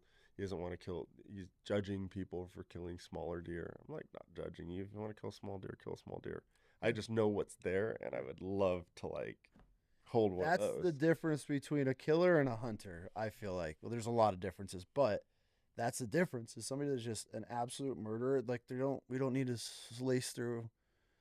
send an arrow through a freaking 3-year-old deer that in a couple of years might be a giant. And so, but it's each their own. Like, I mean, that's well, I mean, think to the that's a guy phase. that hunts every year, and he gets maybe 4 or 5 days during a season to put together to go do something. Like, I can't knock that guy. No, I can't sit there and go, oh, you're totally wrong for what you're doing. I mean, it's like, gosh, at least he's out there, and at least he's working hard, and at least he's giving it what time he has. Yeah. Not everybody, like, I've burned bridges around my entire life to be able to build the life that I have. For sure. This. Like, I intentionally left people, left jobs, left situations to engineer my life to be able to spend 300 days a year in the field. It sounds insane, right? But my job is literally to go out and take photos. 90% of the time I'm scouting or looking, checking new areas out, looking at things. Like, I'm always looking at things. You've created this life. but it was intentional. Yeah. Like I left jobs because they said, "Hey, you can't leave." I'm like, "Fuck you, watch me," you know? And then when people are like, "No, you can't do that. Nobody's going to buy that." Yeah, fuck you, watch me. Like it's just my whole life is kind of like a whole game of fuck you, watch me. That mindset, the people that I've talked to and with that mentality fascinate me because they have so much going on and they've accomplished so much in their life compared to a normal 9 to 5 person. And the only reason I say is because we live that life as a family. We are 100% fuck it. Our kids are out of school. I'm quitting this job. I'm walking from this company. Hey, we're going to struggle for a bit until we get our shit back on track. But those are the sacrifices that we've made to be able to travel, to be able to just go anywhere we want with our kids, show them what this world and this country has to offer. But then you meet somebody that's like in a 9 to 5 and they just, oh, I don't have the, it must be nice and blah, blah, blah, blah. It's like, dude, I was in a corporate world. I had to go through these training. I left it all. Like, like that's when I start talking to guys like you or women like, that have that mindset of like, fuck you, I'm going to do it. I don't like this. I'm going to change my own stars. And we preach it here in the family religiously that if you don't like it, you can't fucking bitch about it if you're not going to make a difference. Like that's one of my big things. If you're miserable and you're going to work every day miserable, you shut the fuck up. You can't. I got to the point, and I've talked about a little bit on the show. When I got to the point in the military where I knew I was done, I started to hate it. I didn't like putting on my uniform anymore. Hated the circus. What is it? What's the saying? Yeah, love the clowns, hated the circus, or whatever that phrase is. But that was like the point I was getting to. Is like I'm getting to that where I'm like, ugh, like God, get me out of here. I'm trying to leave work as fast as possible. Once that sunk in, I'm like, dude, I'm only 8 years in. Like this is how I feel. It's not going to get better. Military just doesn't get better. Jobs like sitting at a desk every day of your life doesn't get better. Praying and hoping for that next promotion for an extra 20 grand a year, but you're still miserable. Is it worth it? And so I feel people that have that mindset, and it's a very small percentage of people because I talk to a lot of people and not everybody is just like, I said, fuck it, I'm doing it. And it takes a special person. But I feel the second this is our only option. This is our only option. We're going to make it happen no matter what. That's when you start. And there's a phase where it's very uncomfortable. You're stressed. You don't know what's next, but you keep chipping and keep chipping and keep chipping. And before you know it, dude, you got a gallery in Laguna Beach or Huntington. Where are you at? It's in Laguna. And it's like, dude, you're selling paintings or your photos for tens of thousands of dollars, and here all these people told you weren't going to do it, but you have that mindset of, you know what, fuck it, I'm going to do this, and this is going to be something. Here we are, and it's just but it's not quitting. It's just going and going and going and going, and eventually the ball starts rolling. Yeah, like it is an all-in, burn the ships mentality, and you hear that among a select few people on podcasts as a pretty consistent message, but it's consistent enough that it's the truth. Yep. The other side of it is that nobody's going to believe in anything that you're doing as much as you do. Yep. And the power of self-belief and manifestation into physical reality, that is the magic of life. Yeah. Whatever you want can happen. Yep. Whatever you decide to put in motion will happen. Yeah. And so for me, like I have these small little businesses that all kind of trickle revenue from different angles, and none of them have to do with hunting. Well, actually one, the app, but to me it's kind of like a joke. It's not like the app was designed as a place for me to just direct people, so I don't have to sit there and answer all these dumb questions. What's that? And they're not dumb questions. Let me back up. I don't want to make it seem like they're dumb questions. They're not dumb questions. I think for me, that I get so many, the volume of questions is so many, you type the same answers over and over again. Yeah. You kind of get like, it gets a little rough because bandwidth, right? You're a business owner, you're a father, you're like going and doing a lot of stuff yourself. Bandwidth to get back to people without being rude is very minimal. So instead I'm like, just go to the app, right? And to piggyback off that, like when I was big and doing all the hunting videos and the guiding stuff and all that, I would post like my day, I'd vlog throughout, like on my stories, Yeah. I'd have a couple hundred messages a day. And then before you know it, dude, I'm 3-4 hours into responding to people. And I've always been that person where if I reach out to somebody and they read it and never got back, I'd be like, fuck that dude. Like, I had a legitimate question, whatever it may be. Fuck that guy. He didn't get back to me. But there comes a point where you have to, okay, how much bandwidth do I have to respond to all these people? And then it's like, where are you? What unit? What do I do when I get here? Hey, what state's this? What should I put in for draws here? And it's like, bro, like, fuck, I don't know. Like, but you don't want to be an asshole and be like, I'm going to blow this guy off. So you created an app for it, which is genius. But I could see why, because it's a lot to respond to people all day. It's almost a full-time job at some point. People are like, oh yeah, fucking struggle. But when you're a father and you're growing businesses and you're a husband and fucking trying to grow this and that and this, dude, to respond to 50, 60, 70 people a day, like that it adds up. And so on the art side of it, like I have 250,000 people on that side that are asking me about locations, about how I did this, the focus stacking, is that a focal length blend? What location is that? What time did they bloom? Where it's like coming from multiple different directions, and then you go into the gallery and it's nonstop barrage. Like, how did you do this? What made you decide to start? What which is great, and that's cool. Yeah, it's cool, and I love being able to encourage and tell people, hey, don't be afraid. Like, I think the biggest message out of all of this is like one day, like, I'm gonna die. You're gonna die. So if we're not gonna be here forever, and this is all finite, like we don't take the money with us, we don't take family, friends, things, nothing. What are you so fucking scared of? Yeah. What are you afraid of? Failing. So what? It's a fuck. Like, you're afraid of losing what? I'm in the middle of a failing company right now. Like it's done. And wife and I are like, it wasn't our fault. I mean, we were brought in to be the marketing company on the side of things and just run completely different than how it should have been. But like right now, they're like, hey, we're like, dude, wild chaos. I failed wild chaos in the beginning. I can't fail it twice, but here's the thing, is that it's not gonna fail. Here's the other thing, guys. Like, really, the older we get and the more certain or self-assured we become of things, we understand the power of manifestation and desire. You've learned from every failure, and there was never a time that you quit. Like, that sounds so cliche. It sounds so lame. But you don't quit. Like, it's gonna get hard. And a lot of times you just quit because it's too fucking hard for you at the time. But at that time, you keep pushing, and mind you, understand your demographic. Yep. Understand your price point. Understand your product. Understand your competition. And analyze those enough to be smart enough to enter a segment and know that you have, like, whatever your niche is to fill, that can be filled.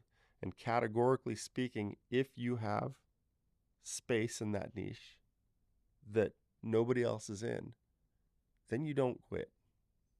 Then you just keep grinding until the awareness is built enough for you to build a business off of it. Yeah.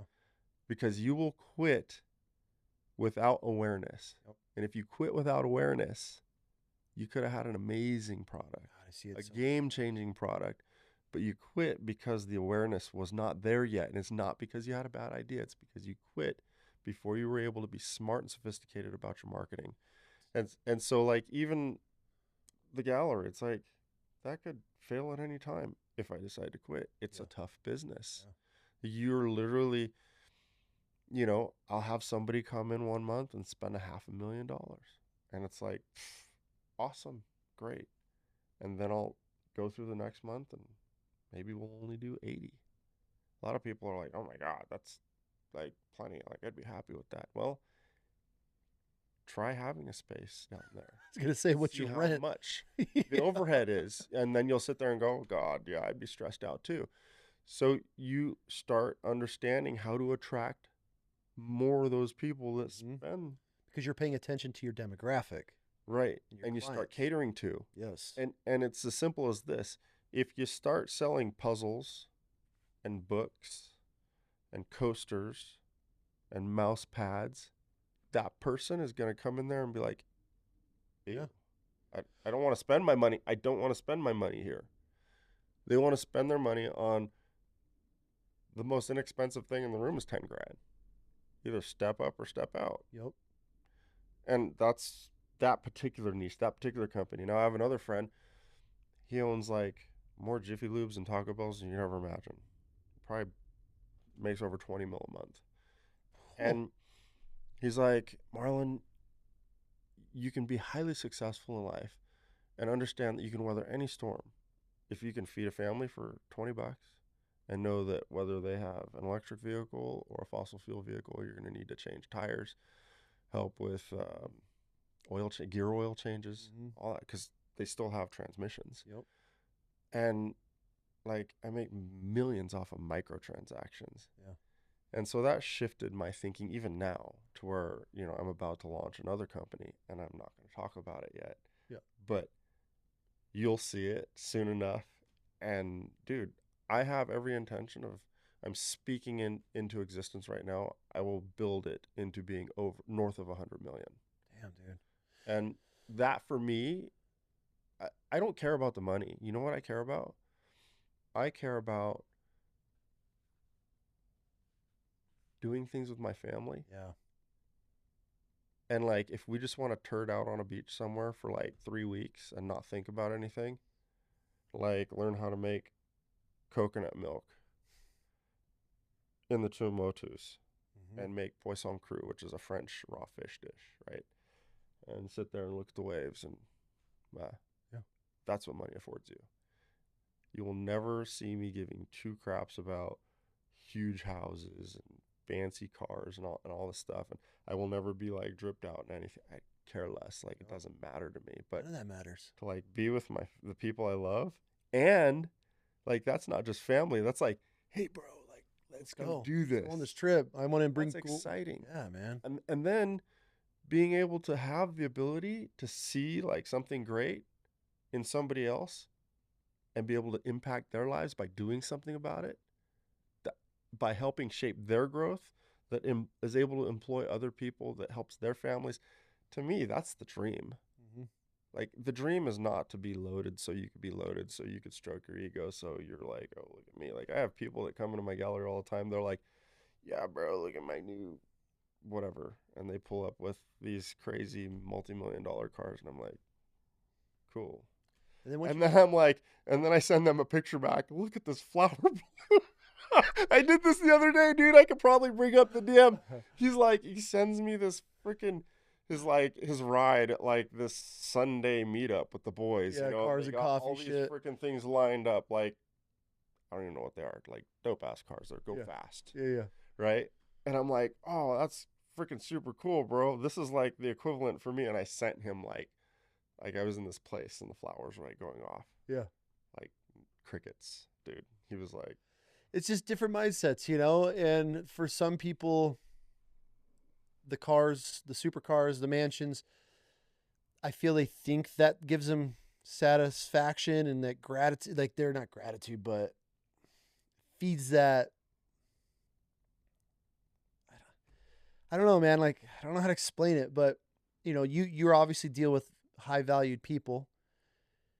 I've dealt with a lot of high value people. I have friends that are worth just short of billions of dollars, and they're miserable, and they hate their life, and they're the worst people to just watch, you know. And I've had conversations with them, like, dude, like I've sat one of my buddies down. He's worth Oprah money. I was like, bro, are you happy? And the dude just lost it on a conversation because he's not. He's got 900 million in the bank and he's fucking miserable, chasing everything. Drugs, alcohol, women, everything.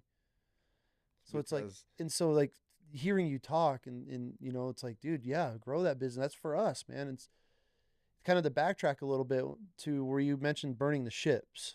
I've always heard people talk it, you know, you always hear it on episodes and these motivational speakers like, gotta burn the ships, gotta burn the ships. Dude, last year the wife and I, we sat down. We made that decision. Like, we are burning the ships right now, and we're in the process of burning the ships. And it is so scary, and you don't know what's next, but I wouldn't change what we have right now for anything. And when you talk manifesting, I don't I don't know if manifesting for me is the right word, because I'm more coming from a religious side. I think it's I'm more praying and talking type of person than manifesting. But on top of that, I'm talking so much positive about this podcast. Like, we talk every night about the podcast as a family. Man, do you see this person start following? Do you see the comments that we're getting? Like, you see the interaction? Do you see, like, it's always like, God, kid, and I want her to be able to see how much life we're speaking in this, because I've tried to build companies where from the start it was just you're getting hit and grinding and grinding and grinding, and you're just getting knocked down and knocked down, and then eventually your attitude starts to change, your mindset starts to change, and then before you know it, a year or two later, it's piddling out because I wasn't speaking so positive of it. But with this and like our bread company and the new adventures that we have going on, it's like, dude, it's like, God, girls, you guys are crushing it. Did this? It's growing, it's growing, it's growing, it's growing, and so speaking that constantly every day, like every time. And that's helped so much because we have no idea. Like, dude, I have now, as of today, a 17-year-old producer of this podcast. We're not photographers. We're not a production company. We had no idea what we were doing. And when we took it in house, dude, it was at that point where we were 8 weeks behind. All of our gear was delayed. We had lenses, no cameras. Dumped almost 20 grand into a setup, and we can't even use it, and we can't even figure it out. And I wanted to be like, fuck it. Like, maybe this is the sign. But nope. Hey, it's okay. Like, then I have buddies like, I've never missed an episode. I've never missed a week. And I've produced an episode for the last 6 years. And I'm sitting there like, fuck. Like, I'm trying to compare myself. But at the end of the day, I'm like, who gives a fuck? Good on him. Good on my boys that have never missed an episode. I have. That's just, those were the cards that were dealt to me. But instead of me dwelling on that, which I wanted to, like, fuck, we're 8 weeks without an episode. Like, what do we do? Oh, start. And then the cancer starts. And I've seen it in the past, but this, I'm like, gives a fuck. Like, you know what? We're going to pick right back up. I want to come in and we're going to get the ball rolling and tell her, hey kid, you don't know fuck all about editing, podcasting, audio, visual, light. We don't know any of this, but here you go. Figure it out. Yep. And we've had our roller coasters. We've had our ups and downs with it. It's tough to be a father and then a business partner with your child as well. That's something that's growing, but then all of a sudden it's like, cool, we got back on track. Numbers started getting back up again, and then it's like, fuck, now we're cruising. And it's like, but there was that point where it was like, fuck, dude, everything's against us. Equipment wasn't working. We're ordering the wrong shit. Like, everything. You go through those phases, and I feel with people and young entrepreneurs or people that want to start businesses, I tell everybody, and I tell her 2 years. We're not even looking at numbers. I don't care about any of this till our 2-year mark. That's when I want to be like, okay, where are we at? Because realistically, for any business, unless you just hit that grand slam out of the park and you provide a service that was a missing piece to something and it blows up, good on you. But I feel watching all of my buddies, all of these businessmen over the years, like very few are crushing first year or two. It usually takes about 3 to 4 before you even are lined out, know where you're going. So I tell her, hey, when we hit our 2-year mark, which will be in February, that's where I want to sit down. I want to break everything down and that's where we start dialing. That's where we really start fine tuning. That's where I want to be. So, but things are going now. They're going incredible. That ball is, I explain it like business and success is like that snowball on the top of a mountain that's like, you can't see it moving, but it's moving. That's like the first 2 to 3 years of being a business owner, of starting your own business. And then all of a sudden one day it goes bloop and it falls and it fucking takes off. But for a lot of people, when they can't see that snowball turning at the top of the mountain, they're like, fuck, it's not working. Yep. But it's moving, but once it starts going and you start feeling the growth and you start seeing results and now it's like, oh dude, we just sold double what we did last month. You're like, holy shit. Okay, cool. That's a win. Like, okay, so now next month, that's our goal. Now we sold double of last month. I'm cool if we hit that again. And then shit, we went 4 over what our goal was. And then so it's setting those little wins and starting to realize, dude, you might make 1 sale today, but next month there might be 5 sales. And the month after that might be 10 sales, but you just cannot quit. And then I hear these motivational speakers talk about it like, can't quit, can't quit. It's like, oh, it's so easy to say that, right? Like when you're in a certain mindset, oh yeah, I just can't quit. It must be nice. That's really what it takes. It just, you can't accept no. And it's like, you know what? I'm going to get crucified. We're going to fall flat on our face. There's going to be memes made about us. The community's going to come after us. People are going to trash us. You just have to, don't give a fuck. They're noise. We're going to keep doing this, because then you start building your own new community. You start building own new followers and supporters. And then that's when it gets fun. And I personally feel business shouldn't even be fun for the first 2 to 3 years. It's stressful. You're hemorrhaging money. You're figuring everything out. You're losing money. You're wasting money. And then when things start to get dialed, and you're never an autopilot, at least for anything that I've ever run. Ever. Always scary. Yeah. 10 years in, it's scary. I mean, dude, we have a charity that's 11 years old, and we're like, fuck, like, we got to raise money for this year. We got to plan a banquet. We got to do all this stuff. And I mean, we're 11 years into it, and it's like day one, and that's the path we've chosen to keep it small like that. But yeah, man, business is a fascinating, fun, scary, stressful world, but it's worth every single minute of it. So welcome to being an entrepreneur. Yep. Number 1. Number 2, you get what you put into it. 100%. So if you are all in, you get what you put into it. Mm-hmm. The other thing is that you're either adding value or you're not. So if you're adding value to people's lives and they're truly getting something, you're going to become irreplaceable, mm-hmm. because people won't want to live without that value. Mm-hmm. When you truly step into any arena and you have the ability to change lives in one way or another, or you're fulfilling a niche, you're irreplaceable. You become irreplaceable. Mm-hmm. Like, I would be willing to wager, and I'm not sure whether it's 12 months or 24 months, but based off of our growth and what we do, I would love to become a sponsor. That'd be dope. Right? Like, I really would. And I mean that. And I'll share some stuff with you that's actually really cool. Like, it's going to be related to the outdoors. Okay. And I'm planning on doing something that nobody's ever done before with it. Okay. Because nobody's been able to do it good enough. But I have this background that I think will kind of shake the matrix, so to speak, with it. And I'd love to be a part of that with you. Yeah. And I love your journey, because the thing that I love most about business is people. Yes. People, without hesitation, are one of the most special things that we could take part of in life. Yep. Like the relationships we build, the people that we meet along the way, they inspire us. They encourage us to move forward, even if we don't feel like it. And entrepreneurship is probably, is it not probably? It is the scariest thing that you can endeavor. Yeah. Until you get used to those fluctuations. And at the other side of those fluctuations,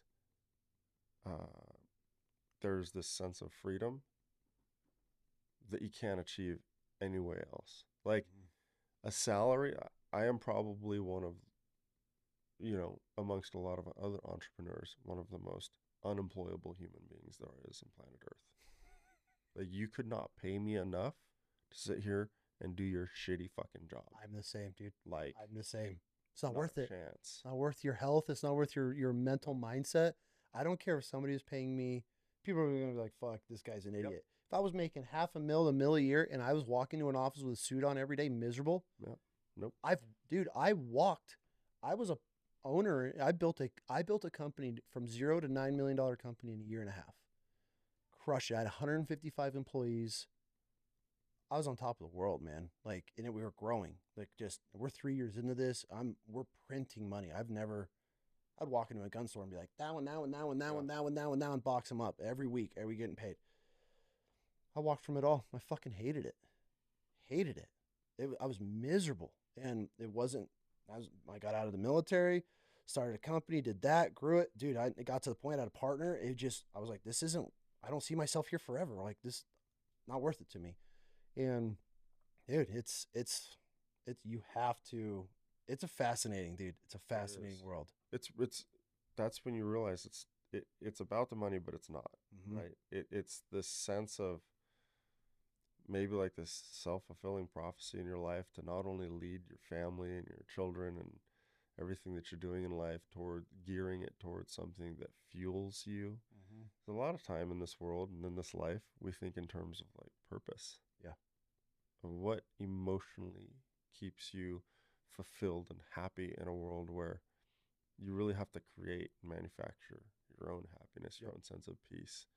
And granted, like your faith can It's take you huge. like way further than, I can't by myself as a man, just standing on my own. Mm-hmm. Like that faith is a true pillar of what gives me true sustenance, like I love that. something that I can be fueled by and know that, like I said, we're going to die one day. Yeah. And faith and, my father and belief in him, knowing that there's a more of a purpose out there. It truly kills me faster to think about giving my life that I will never get back again to something that has any monotony or is mundane in any capacity that dilutes that vigor and passion Yeah. and beauty that I see in life, Mm-hmm. to where something to me that is as silly as hunting or simple as hunting, where I just go to kind of have fun Yeah. and enjoy myself, turns into something that people want to know more about. Uh, but then again, talks shit on. Like, I don't care about any of it.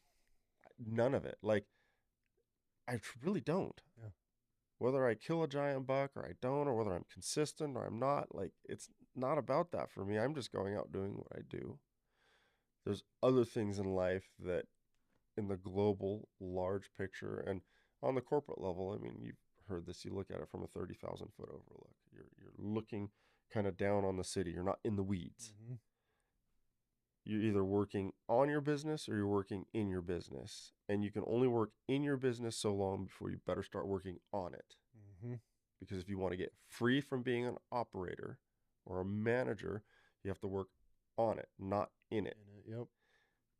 And for me, I look at the same thing, the principles of running my family life, running a hunt, running a business. Like my whole philosophy is, how do I get better at working on my life? And that vision has to do more than anything else with how I feel about my faith and my relationships with people. And where do I see myself? Like 46 years old right now, I'm docking myself big time. Like that's a full dox. Yeah. 46. Okay. I don't feel it. And I sure as hell work out enough to like try and give myself more longevity, but that's Yep. not guaranteed. Yep. So there is more urgency to create whatever it is that I would like to accomplish, to give back not only to the world, but to show my son what he should be. And that's just my version of it, whether it's right, wrong, or indifferent. It's just who I choose to be. Do you feel do you feel it's a maturity thing, like hitting the, I know it is, but like, because if we had this conversation with some young 20-year-old, he's going to want to be building a business, day trading, crypto, entrepreneur, they're doing everything. Okay, I guess my question is, when did you hit this phase? I would say you and I are both in life. I'm 40, 46. When did you hit your phase when you were just, okay, corporate world's not me. I want to live my life for me and my purpose. When did that hit you? When did that sink in?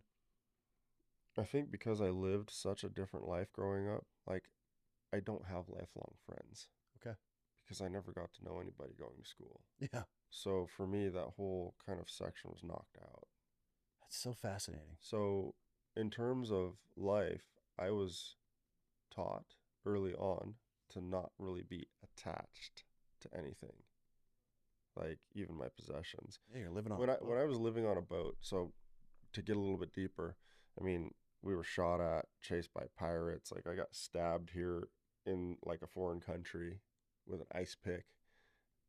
Like we got robbed and you just survived hurricanes at sea. Like we were in a force 10 storm, sustained 90 knots with 25 to 30 foot seas in the Gulf of Tewanapek, with rogue sets up to 40 feet, and the wind would be so loud that all you could see is white.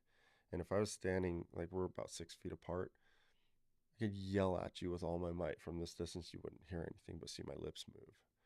And like the waves are, you know, so long, swells, that they crumble down themselves for, it looked like they would continue to crumble for maybe a quarter of a mile to a half a mile as they would travel, as the foam, the ball would just kind of crest down itself, and the wind would be screaming through the rigging, and you're just kind of like trying not to pitch pull, trying not to broach. So you're just surfing down, and before you get too far down into the trough, you kind of quarter up. You can't quarter up too hard or quick because then you'll broach, right? You can't go straight down because then you'll pitch pull. So it's like this constant alert, like How fight or many years flight. does that take off your life in a storm like that? I mean, Life at an early age taught me that everything is gift.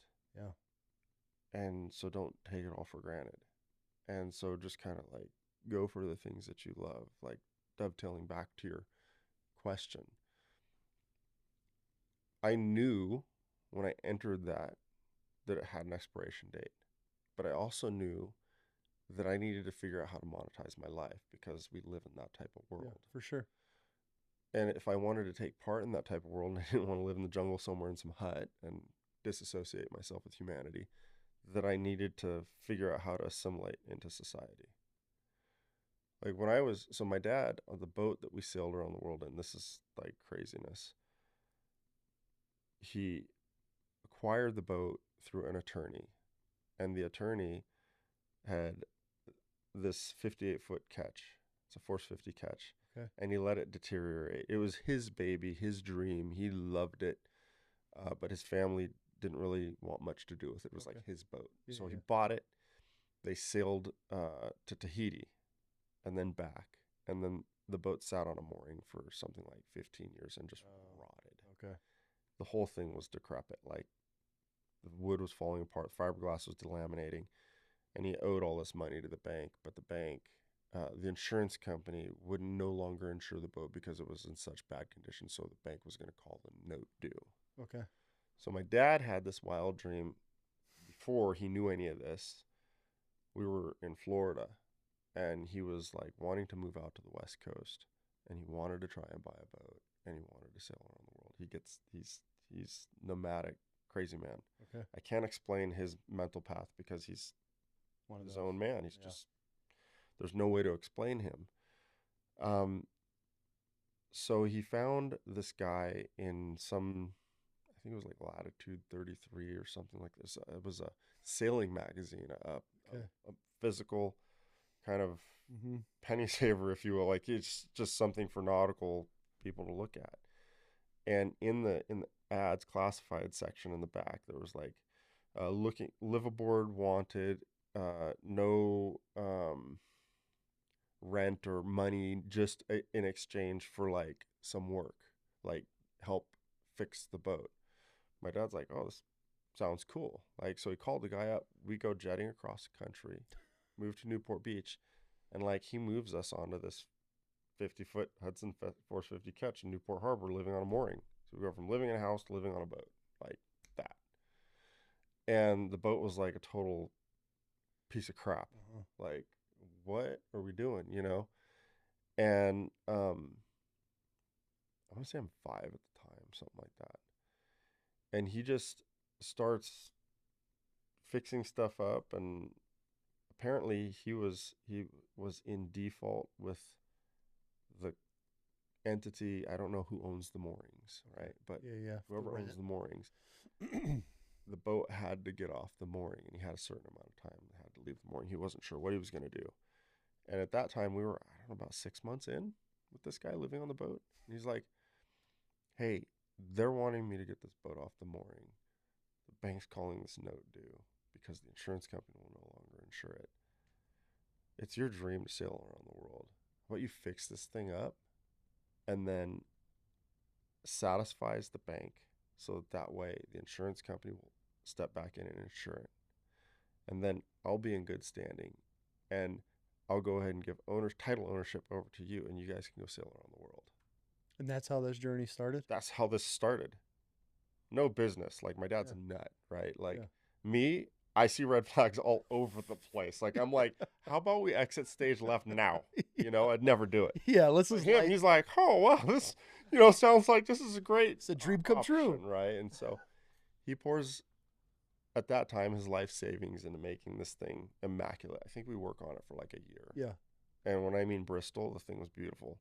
9 coats of varnish, like everything brass was cherry brass, new teak decks, like everything. I mean, it was a 50-footer, you said? Yeah. So that's a decent sized boat. Good size, full keel. Okay. Ocean's world travel type of a sailboat. And your dad had zero experience at this point. Zero. So we sail around the world, right? And we end up in American Samoa. Okay.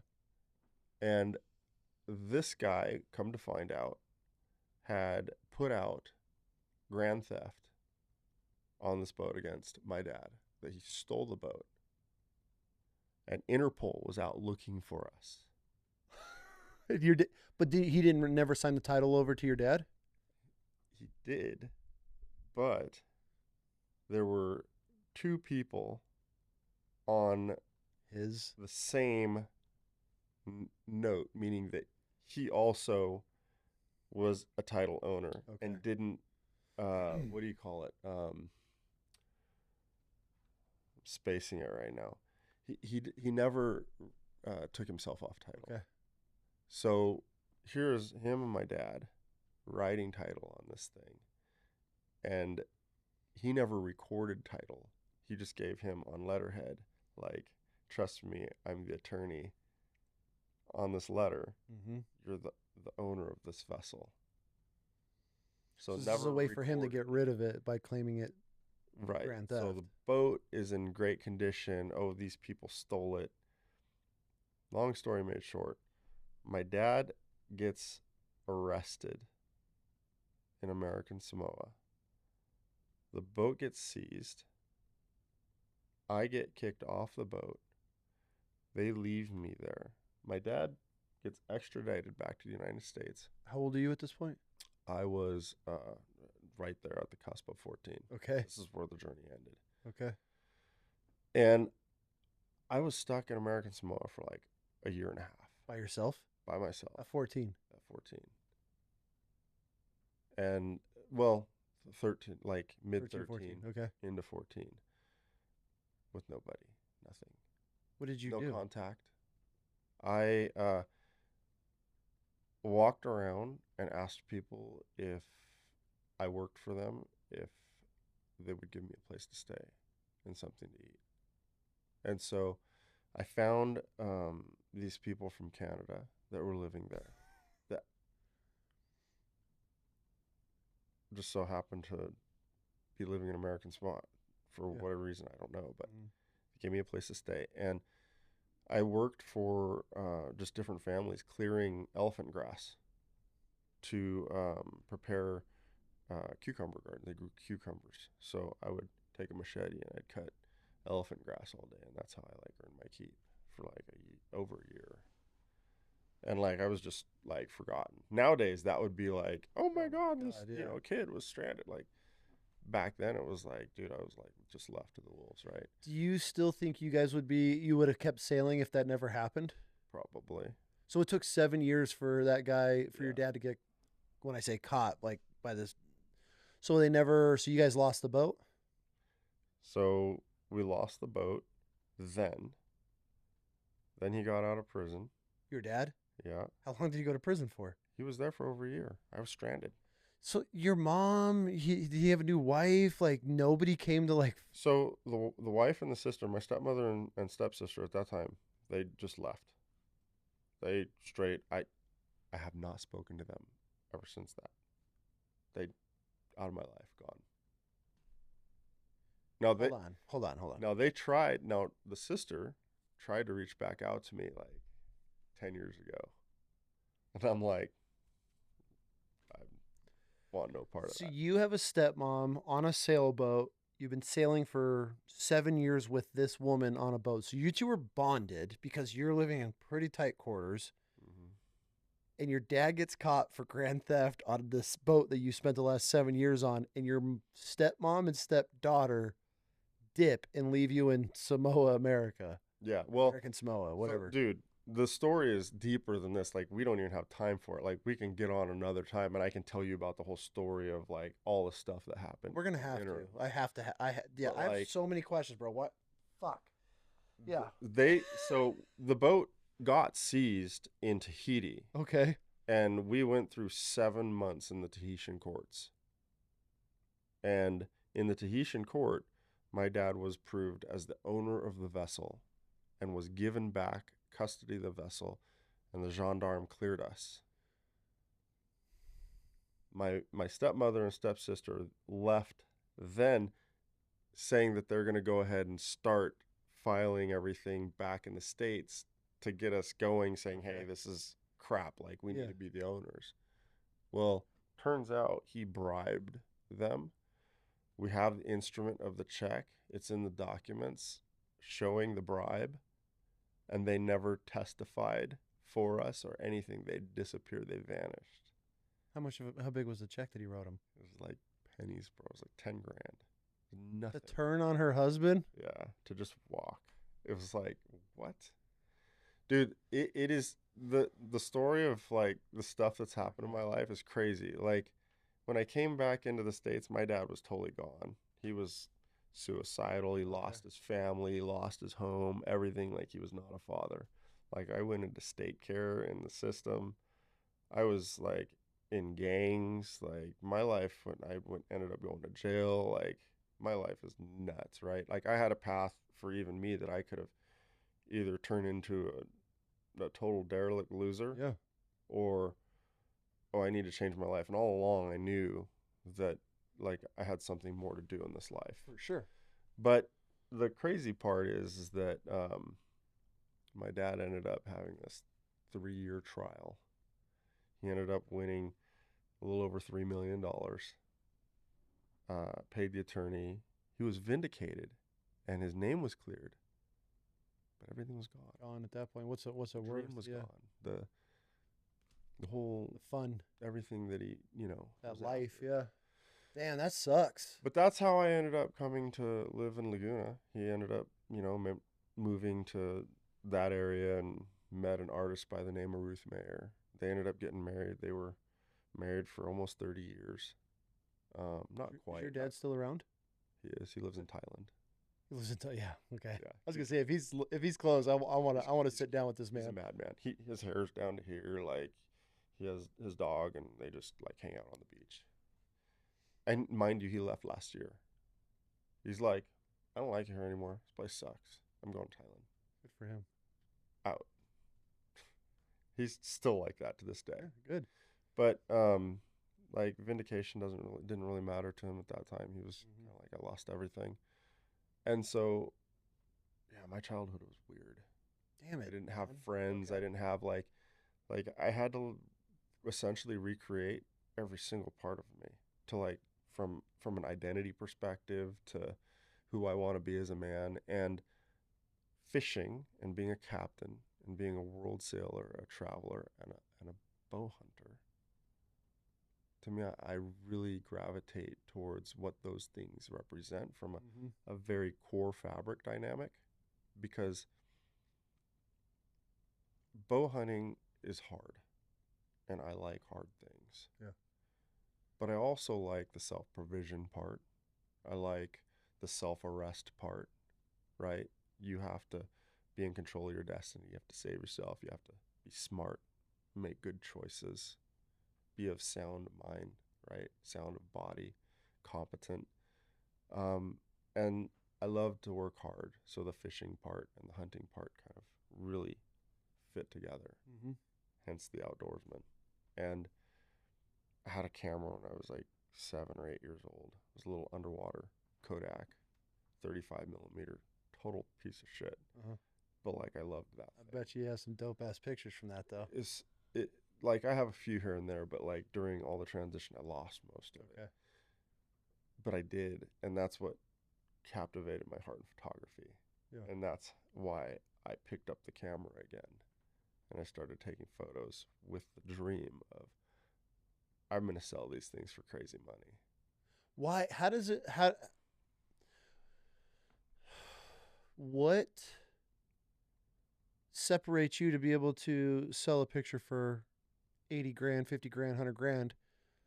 Is it location? Is it the style? Like, what separates you? Because I mean, everybody's a photographer now, and fucking with ChatGPT, I can create anything. How are you staying alive, and how are you making such a successful business out of it? Like, what separates it from for you? That's such an interesting question. I think that anybody going into business should be able to say what makes you different. And in all honesty, you are what makes you different.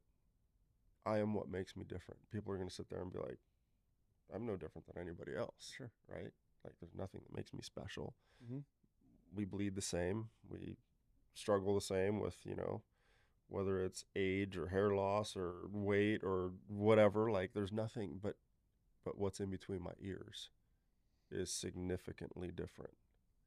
Not better, significantly different in what my mindset and my goals are and what I decide it to be. In my opinion, people significantly and severely underestimate and undervalue themselves. Absolutely. That doesn't mean that I have this huge ego and that I think I'm worth more than anyone else. I simply believe that if I put something out into the world, that's what it's going to be. Yeah. And if you don't like it, that's okay. Mm-hmm. It's not for you. But I appeal to a certain audience, and I will not deviate from that. That is my audience. Mm-hmm. And the people that do believe in me see that. And because they believe that, they support me because they know I don't deviate from that. And that's what they want. There's one thing that wealthy people command, they don't want what everyone else has. Yeah. And if you sell what everyone else has, you become very undesirable very quick, which unfortunately for the people that don't believe in themselves, eliminate all of them. So there might be a lot of them, but they positioned themselves early on. So how have you positioned yourself? I mean, is it? I'm fascinated by this. I'm trying to figure out the right how to ask this properly. Is you say if you're not trying to stand out, or if you're selling everything, rich people want stuff that not the average person has, right? Like no secret. Why are your photos categorized as that? Or is it because you're going into different locations that you're 90% of these photographers aren't? Are you the only one on the mountain while the aurora borealis is happening and these flowers are blooming? Are you the only one out there? That's what's separating you. Like, what makes your photo so special besides you being behind the camera? Is it just the look, the feel? Are you going places that most people aren't? Or is it just you've built a really good network of this demographic of wealth that loves your style? I think it's a combination of all of that, but I'll be Okay. very, very specific in saying that it is truly what you believe you're worth. Okay. So, first off, I think that any great meal has to have an incredible recipe. For sure. And you've had to believe in that recipe in order to try and create that great meal. Now, if you're going to just add a bunch of shit ingredients and expect that you're going to get a great meal out of it, then you've really lost the opportunity and you don't understand what you're setting out to do to begin with. But if you're very focused, you understand from the outset what your value is. And when I say that, like there's a lot of people that are so hungry that they give everything for free. They give it away. Mm-hmm. in essence, they're willing to sell themselves so short For sure. that they'll give people what cost you your life, your time, and your money to create, and you get nothing in return, hoping that somebody will eventually see your value. That's a hobby, not a business. And the reality is, it's a hobby, not a business, but nobody's going to see you. They're just going to use you. So until you decide to create value and build that worth in yourself, it's never going to happen. So for me, it's, yeah, I started by taking out every single personal loan and credit card I could and put my house on the line and spent $500,000 building out a gallery and then securing a lease when nobody would lease me a freaking 1-bedroom apartment, let alone a high rent building in a high rent district in a downtown tourist town. But it's because of me, right? It's because I believe. It's because when I go in there, there's a certainty of confidence and a level of faith that is I'm unwilling to course change. There's no other way. And when you believe that much in yourself, and again, I'm going to reiterate, I don't think I'm special. I just know that that's what I want. And I believe that God gives us our most sincere, deepest heart's desires. So if we go into something with true intention, not like, oh, I want to be with that person or I wanted to. No, like if it is soul centered and your true heart is trying to go in with good intention to create something of value for people, and you really want to go out and do something that changes the game, does great things for people, fulfills a niche, allows you to live a good life, like you chase that with everything you have. For sure. You don't give up. So a lot of people will get into photography, for example. They'll be incredibly talented, but then they'll go into editorial, or they'll start shooting weddings, or they'll start selling their stuff to like magazines for content or get their name out there, whatever. But see, what people don't understand is that really diminishes their worth. For sure. Because people will never see them as an entity that believed in something so much that they were willing to suffer to a significant degree to start that right from the gate. So you'll see a bunch of people's websites where they're willing to sell a 24 by 36 or a 40 by 60 print for $500 on metal. Well, if you look, dye sublimation on metal is non-archival. It's going to fade. So you're basically chasing good money after a bad product, even if the artwork is really beautiful. It's going to fade. It's non-archival. It's trash. So you'll be able to recycle it in a decade for the amount the aluminum's worth that you printed it on. But the artwork really is by somebody who, as an artist, is just simply trying to get their foot in the door and sell a product, not really caring about the end result of a collector who really believes in your work and paid good money for it. So you have to have value proposition. You have to have scarcity. You have to have a really strong ideology of who you are and what your story is, because the story sells everything. Absolutely. If you have no story, then you don't have anything. Okay.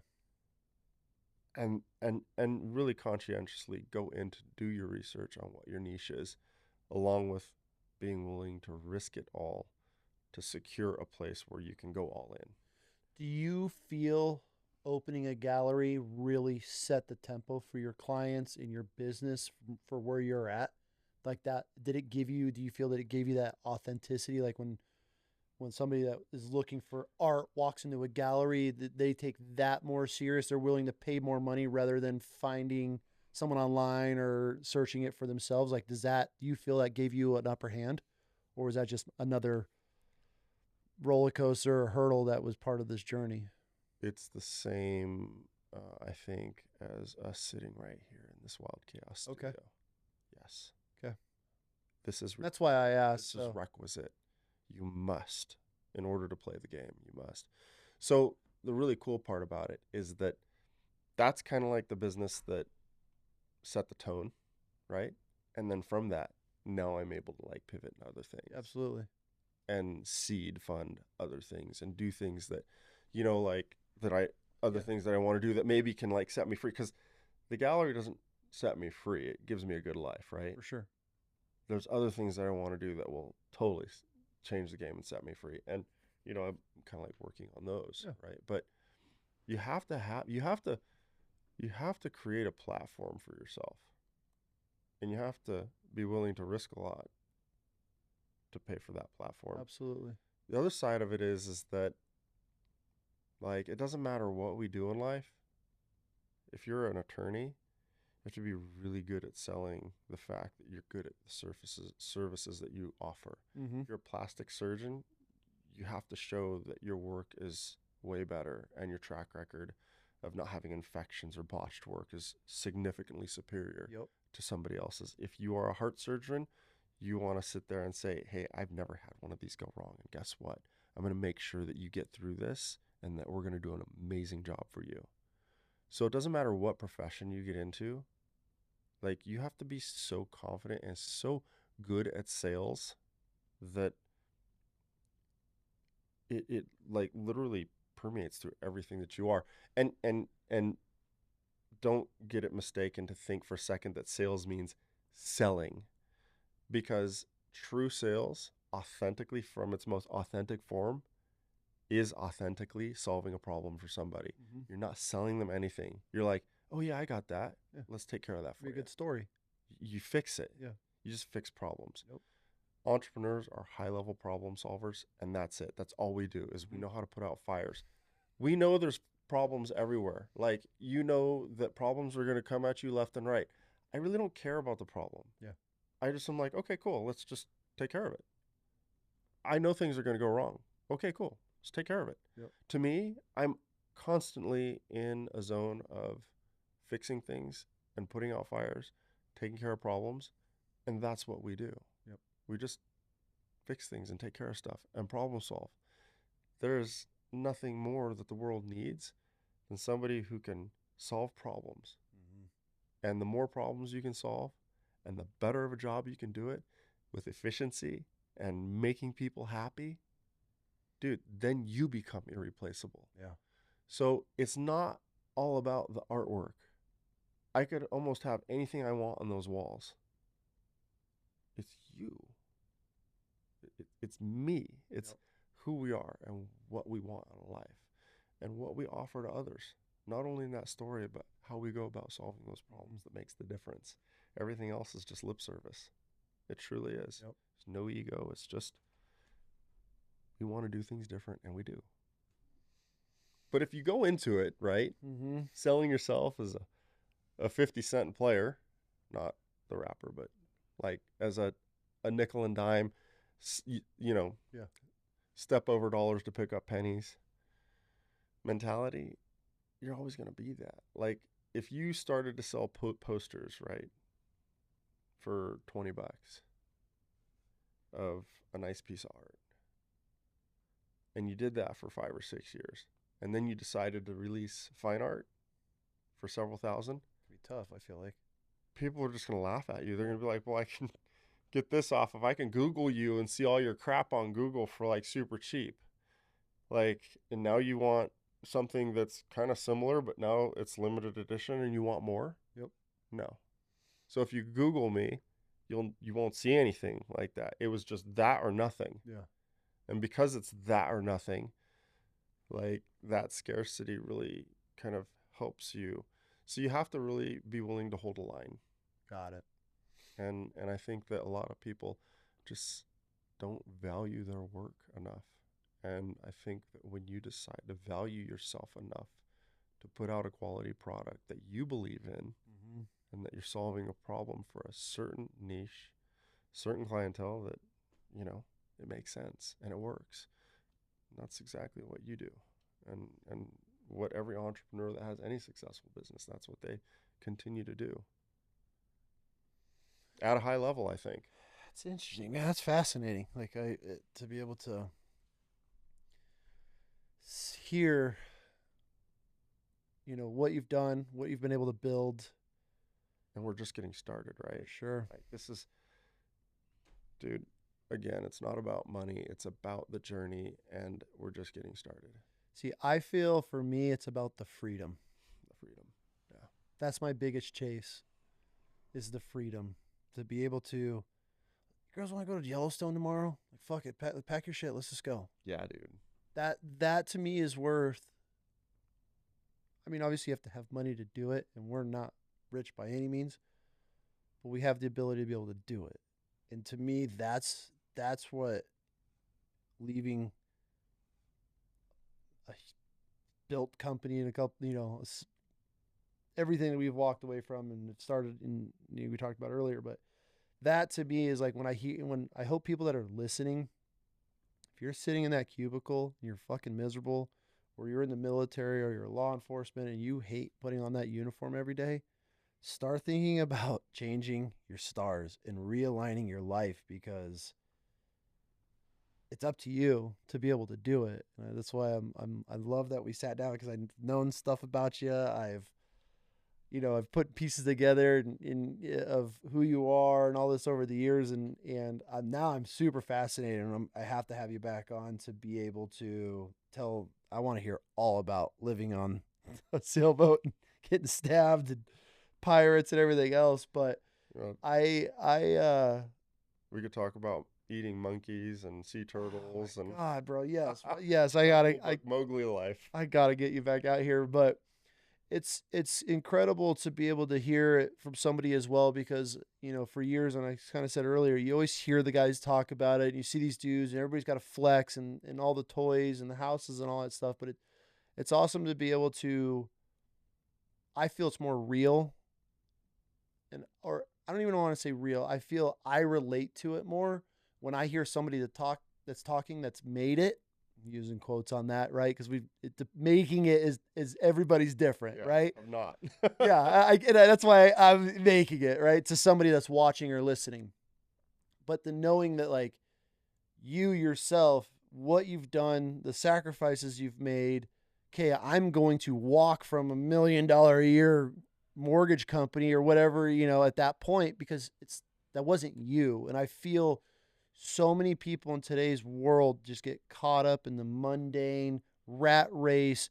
Go to work at 8 a.m, you're home at 9 o'clock at night. You're not seeing your kids. You got Saturday to do something. Sunday, you're getting ready to head back to work again on Monday. And that's your life. And so many people live miserable like that. And I feel that they live in fear because they're never able to take that next step for freedom. Not, hey, we just get to do whatever we want, but like start building your own business, start chasing your own dreams, and just start putting a little bit into it and seeing what it takes, and then you diving in. I mean, I feel if you put a little bit in for too long, that's all it'll ever be. Mm-hmm. But start playing with the ideas. Start getting logos built. Start getting domains bought and socials picked up, and start putting it together.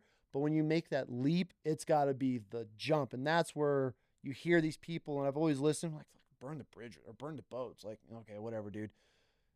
When you get to that mindset where you're like, hey, honey, I'm walking from everything. We got insurance, medical, kids are covered. I got a fat salary. I fucking hate my life. Yeah.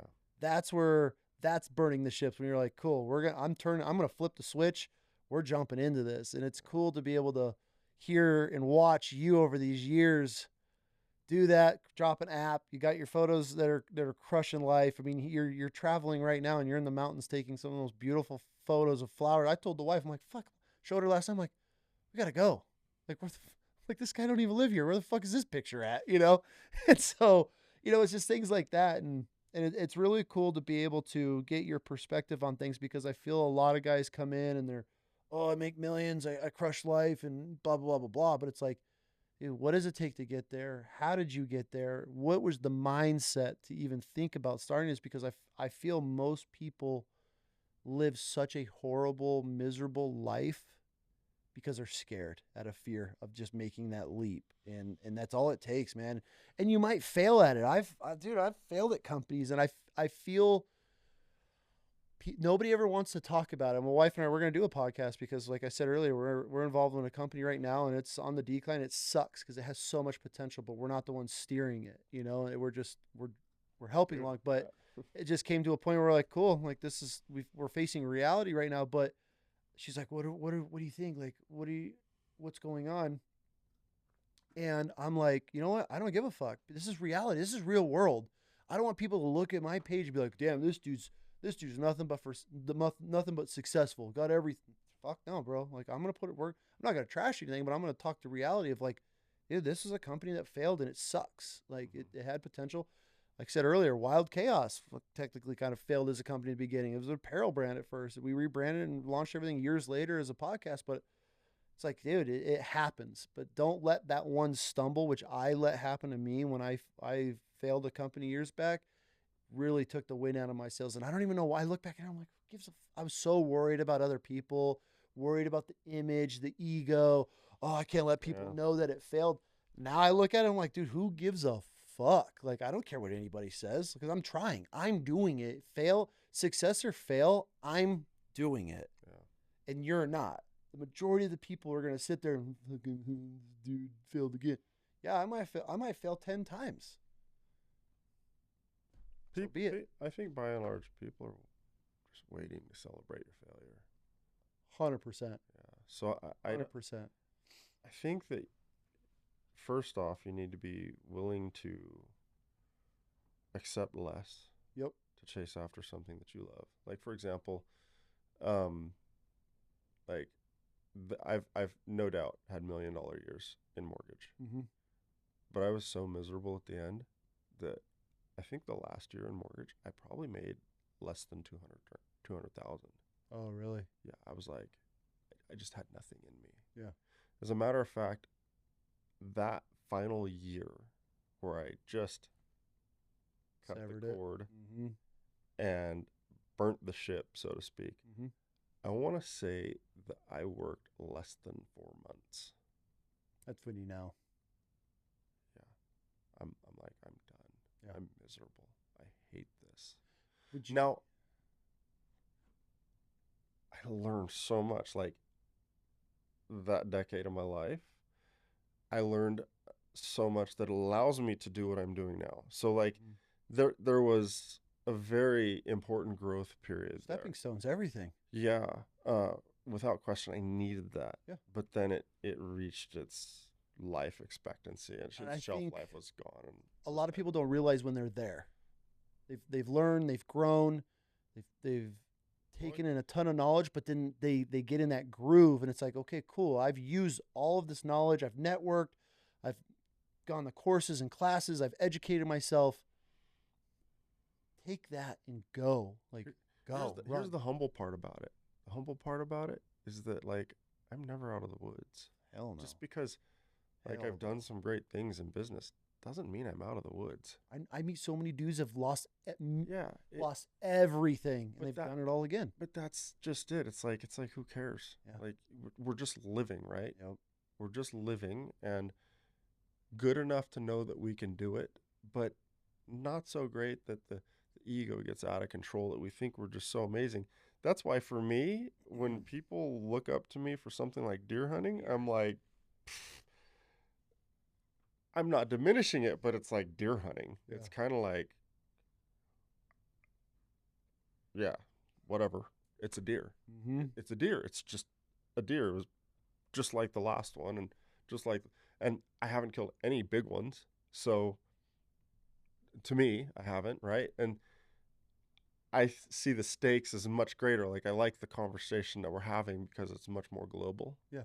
It's not in the realm of, so how far is your average shot? Like, see, I don't give a fuck about that. I want to know who you are. You know, I want to know what it's done. What experiences have you had, and what's life been like? You know, because everybody looks at everyone and wants to build this picture. I think you said it in the beginning of the episode. Like, you know, people build their image of you, which is wild about social. I've dug into this because I've had people come and I've met people. They're like, man, you're nothing like you see him on social. I'm like, I'm exactly who I am on social. You just built a different image of me and who you thought I was because that's all you've known. weird, but narratives. it's interesting. But yeah, man, I'm glad we've had this, dude. I really appreciate this conversation, and it's kind of opened up so many questions that I probably could talk to you for another fucking 4 hours. But dude, I want to thank you for coming down, taking the time, and just sharing who you are and what you've been. And I guess we can. I'm gonna end it like this: is if you had one message for young kids, graduation season right now, kids are going off to college or starting careers and jobs and stuff from high school. What's a message that you would leave for them? You traveled the world, you lived on a sailboat for half your childhood or the majority of it. You've been in corporate America, you're an entrepreneur, you've traveled, hunt, fish. What's a message for them that you would leave to the younger generation or these young kids that are just ready to start life? So first off, as men, I respect you tremendously. Thank you for having me. Absolutely. Um, it's an honor and a privilege to be able to have an opportunity to tell your story. Whether people like it or not is a whole different story, and how they see you is something you can't change and you can't help. Mm. But whether you come from a loving household as a youth or whether you come from a damaged one, at some point in time there was somebody in your life that said, dream big, you can do whatever you want. Like, shoot for the stars. Anything is possible. When you're little, it's like you're capable of anything. And a lot of people, I think, when they're kids, get told, like, you can do whatever you want. And as you get older, that narrative changes. That narrative becomes, well, you got to start getting serious about life. Mm-hmm. What are you going to do? How are you going to make money? Slowly, you are chipped away at until you're reduced to taking a job and you're no longer told to dream. Mm-hmm. You're no longer told that you can do whatever you want or you can become whatever you want. My message would be that you need to understand that that narrative is something that is the confines of the box that you allow your mind to live in. And if you 100%. believe that you have in your heart the desire to go after the dreams and be unbounded by your belief system, to live in that ethos constantly and never let anybody tell you otherwise, that's freedom. Mm-hmm. The more people that get into your brain that tell you that you have to live in that box, that is the corruption that pollutes this world and this society. Get out of the box and be willing to be different. Be willing to change your world and other people's worlds. And never lose the fact that if you have faith in yourself and believe in that dream that it's possible, that you can make it possible. That's not lip service. Mm-hmm. That's me going through a lot of shit in life and seeing that that's the only way that I'm going to change my life and living it by doing something about it. So go out into the world and do things that are going to be beneficial to your fellow human, your fellow brother and sister. Don't be a shitbag. Don't be an asshole. Don't pollute this world with more crap. It's already polluted enough. Like, Mm-hmm. provide a service and a benefit, solve a problem for people, fix something that's broken, help somebody that needs it, work hard, don't give up on your dreams, and never fucking quit. Yeah, Well, that's it. not an option. It's not, man. Not an option. And when you can accept that, dude, good luck because you're going to have an incredible life. One way or another, you will. Yeah. Because Might not be the first year, 2, 5 years, but you have the never quit option. I feel like it's so played out, but like honestly, it's reality. If you just stick to it and give yourself, hey, set a goal. I'm not stopping this shit for 4 years straight. We're gonna put everything we have into it for 4 or 5 years, and then watching that 4 or 5 years what you've accomplished. don't even give it a timeline. Yeah. Like, make it a commitment to yourself. Like, look in the mirror every single day. Sounds lame. Like, there's no way that you can believe something is going to be real in your life unless you tell yourself it's going to be real. The self talk that goes on in both of our minds behind closed doors when nobody's looking is fucking crazy. I thought I was the only one. Okay, good. Yeah. Like, before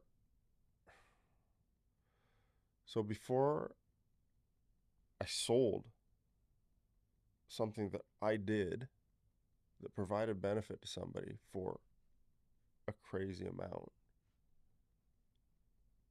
far north of just six figures, let's say, for one, I had to believe it was going to happen. And I had to position it to happen. I couldn't just hope. Because, like, hope, dude, like, hope, you might as well put your head between your legs and kiss your ass goodbye. Hope is, For sure. Hope is trash. Fuck hope. You're going to sit there and fucking hope yourself into a grave. Yep. Nobody's coming to save you.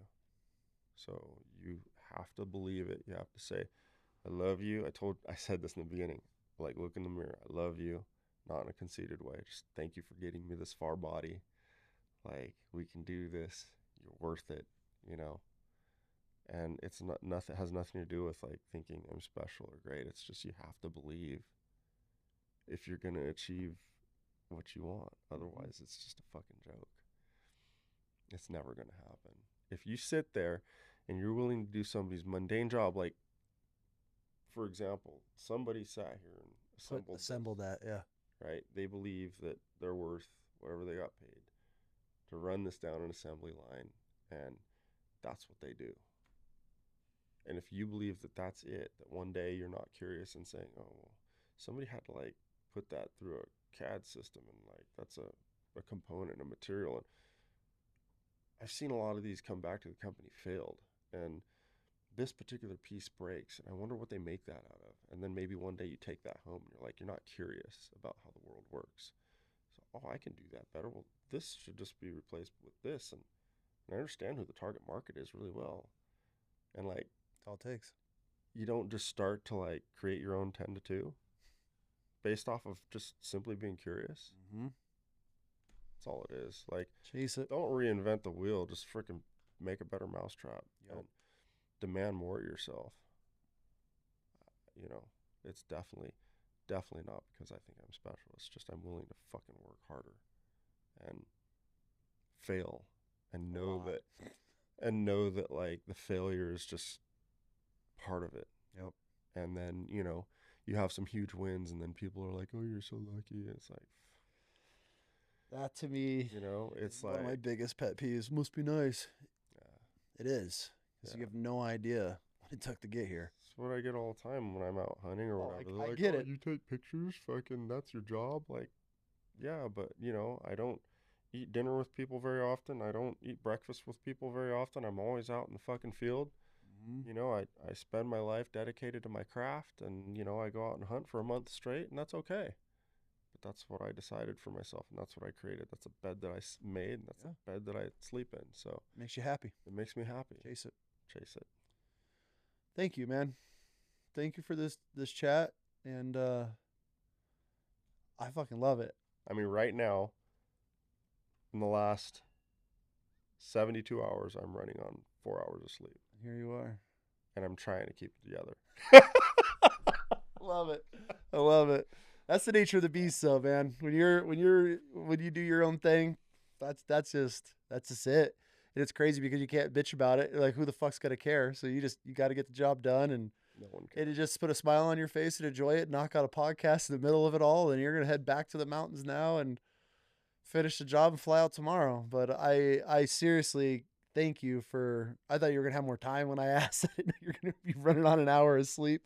But no, I'm super grateful to have this conversation, and I want to have you back on, and I want to talk sailing around the world and those crazy adventures of you know, and during and then after of that childhood experience of yours. So, Marlon, again, thank you. I appreciate your time, and congratulations on all the success and your future success, man. I'm rooting for you, and I'm excited to see this next chapter that you're starting with this new business, and I'm excited, man. And hopefully we'll see it as a sponsor on here one day. Be a logo back there somewhere. But yeah, man, thank you. I appreciate the time. Likewise, brother. Thank you. Seriously. Yeah, appreciate you. You got some fucking mitts on you. Jesus. Hold your hand. No ditty right now, but how big is your hand? Put your hand. God bless, bro. You got what the fuck? should have been like an NFL player or something. Dude, those are fucking mitts. You're banana funny. Hands, dude. Jesus. Holy fuck. Oh I'm God. gonna get you to trace that. That should be your signature. Just trace that on the wall. People are like, what is that?